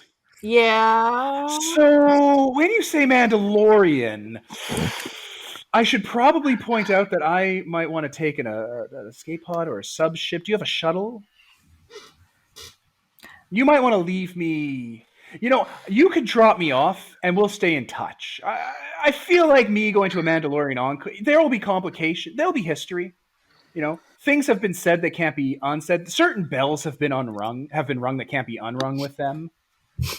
They're contentious people. They don't really let things go the way my master and his people do. They don't like monarchs anymore. They're not very big on their one true leader. Even though I did wield the dark saber. It's a whole thing. Sure, we can drop him off somewhere.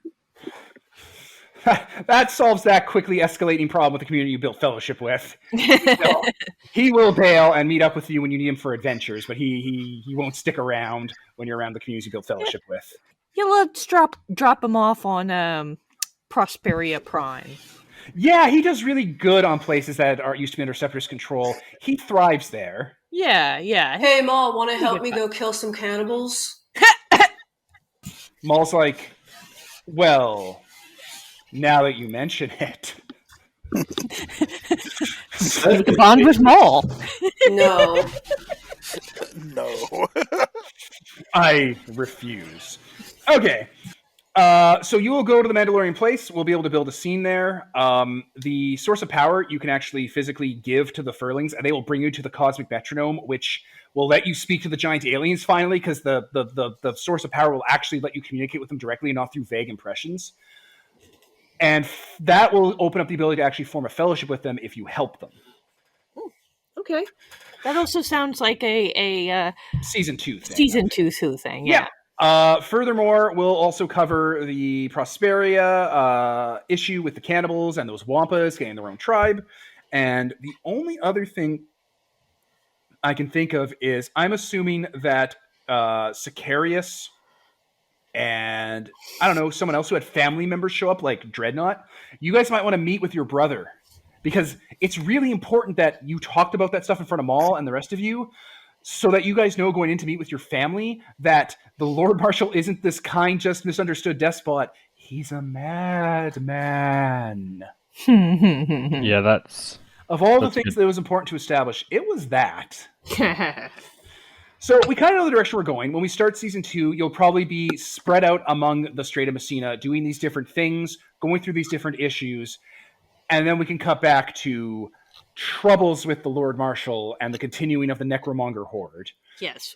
We're trying to help you out, Devin, so you can go to bed early tonight. I know. That's what I'm wrapping with. That's why I kind of wanted to set these little bits up. I just wanted to make sure that, at least in voice, we had a scene where the only guy who knows the Doomsday plot tells you guys about the Doomsday plot. You're welcome.